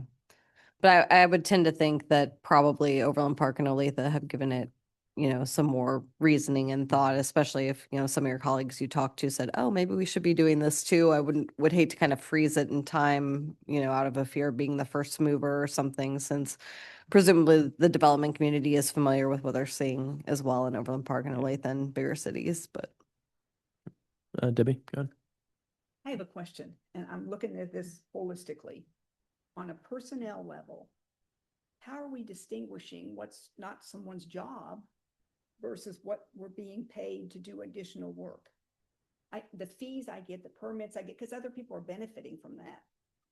And the tangible things, postage, things, those are real, but within the scope of the individual jobs in planning, how are we offsetting with getting paid more with, isn't that the person's job? Does that make sense? I'm not belittling, I'm trying to understand. Yeah, so you could, a planner, that's, what a planner does, right? They review plans and, well, it's a variety. It's fence permits, sign permits, preliminary development plan for Encore. There's long-range planning. So she's working on complete streets policy right now. We just got finished with the Rock Creek corridor study. So there's a variety of activities that could keep somebody busy even during kind of a slow period of development.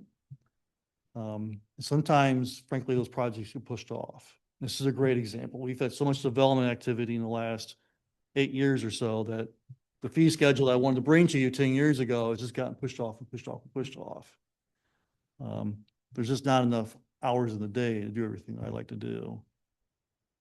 Yeah, and I think that's, and again, kind of that three-legged stool that I was talking about earlier with sales tax, property tax, and then fees, and being able to kind of recognize what staff is doing and then having something that's kind of commensurate with sort of collecting some of that cost back, if you will. If we didn't have any development activity at all, I guess would we need a full-time planner? I don't know.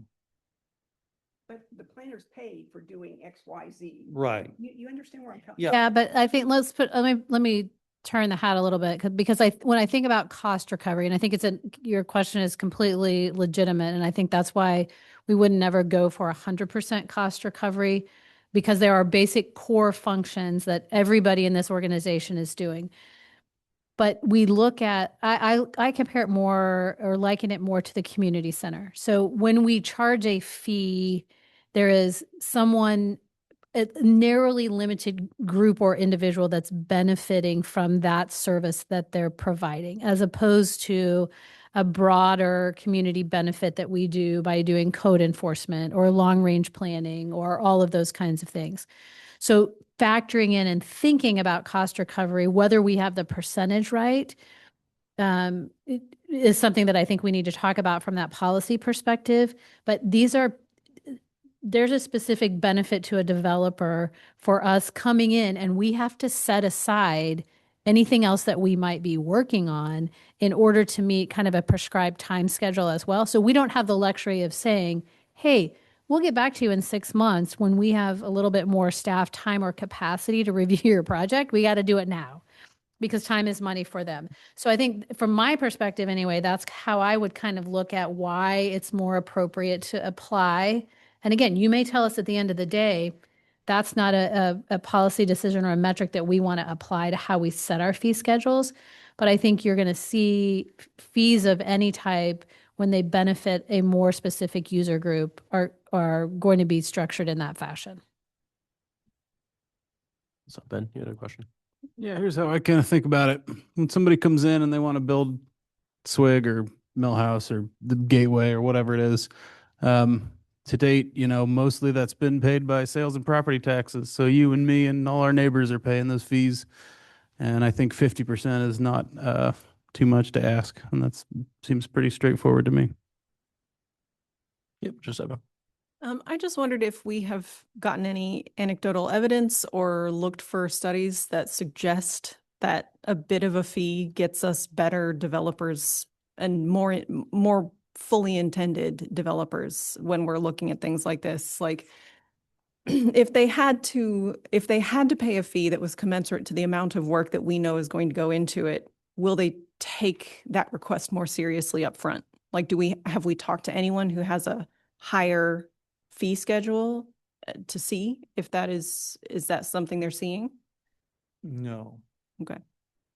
The kind of the next step is to start visiting with developers, kind of like we are the codes, kind of throw this into the mix for feedback from the development community and contractors. And we could do some other studies. I can try to poke around and see if there's kind of a standard cost recovery. Yeah, or- an official study, but also knowing that it would go to the developer community to like get a Yeah. feel for how they would react, I think is a Yeah, a I can good visit thing. with some of the other cities if they have any rationale for their fees. Yeah.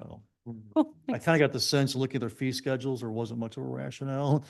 Well, it stands to reason we can deliver better services to these developers when we're being paid more to, that maybe eventually funds another planner or permit tech or whatever. I'm gonna have Justin pull back up this, how would it look on current projects? So Yeah. a couple of examples. So the Mission Vale projects, phase 1 and phase 2, Scott Koenigsdorf didn't come and ask for any incentives on those projects. $765.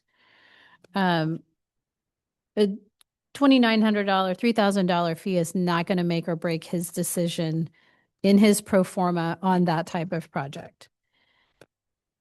Encore, a $6,000, they'll tell you it gets factored into it, right? But a $6,000 fee on a $50 million project versus a $765 fee is, and I think that's not to say that we can't and won't look for that. But a lot of these things for, like, I think about the improvements that small businesses are making. A lot of those things don't ever require any of these kinds of fees. These are really much more, other than for a lot split and a couple of other things, you're not going to have single family properties that are going to be really impacted by this. These are going to be your larger development projects. And I think Brian didn't touch on, but Paying too tens of thousands of dollars for consultants, architects, engineers, and $5,000 probably would not even be a blip in the radar. right.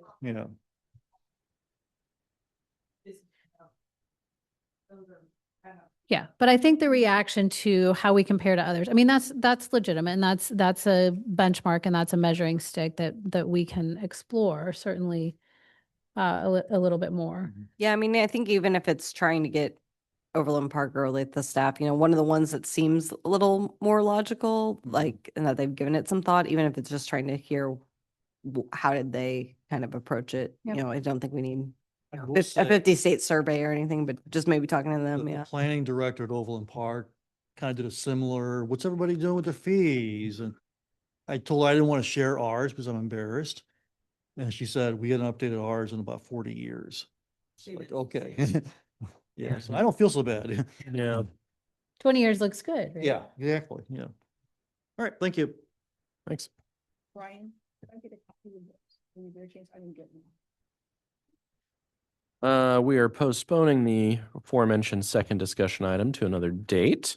Are there any department updates for us tonight?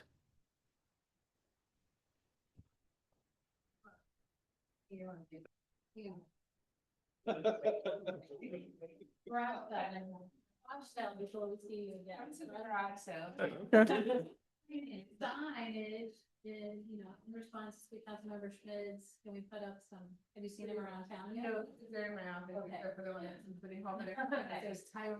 Oh, they're for the garage sale. Oh, great. No, I did ask about that. Okay. Yeah. Well then, awesome. Real quick, next month we will roll out to all of our staff the annual cybersecurity training. And this is something that we have you all do as well. So some of you have done the current iteration of that, some of you have not. So we'll be pushing out notifications for that to your email. It's very easy. It's the Wiser training to go on there through the portal. So I will be sending reminders. Well, the system will send you reminders. And then if you haven't done the current version, if you can do that, and then you'll be on that list as well when we push it out to staff in June for the next version for the annual cyber training. I appreciate this update as I saw that come in, thought it was spam and flagged it as such. So, Yes. So giving you the heads up now, I will be resending those all. So just be on the lookout probably this week for the folks that hadn't taken the current version. And then the other one was just real quick. This was brought up at the retreat. And I hadn't given you all an update, but we touched on the EV charging project that the county is doing. So it is a regional project that is going on. Just to let you know, they are finalizing plans for that project right now throughout the region. And this is Johnson County is leading that project. Mission is going to get 4 chargers, 2 at Powell, 2 at Broadmoor. Penn and I have met on site. Those locations have been identified. And then it's about the cost share. It's an 80-20 split. So the city would be in it for about 50,000 is our portion. Between you and I don't think construction will start this year. If it starts, it will be late this year, but they have been told adamantly numerous times that if this project started tomorrow, they cannot come to Broadmoor Park until September. So It's, yeah, it's 1,000 per total. but that's total. That's for all of our charters. Yep. there are no other updates. It is now 9:15 p.m. and with no further no further discussion, that concludes the meeting of the Finance and Administration Committee. Again, this video will be made public on our website at missionks.org. Thank you.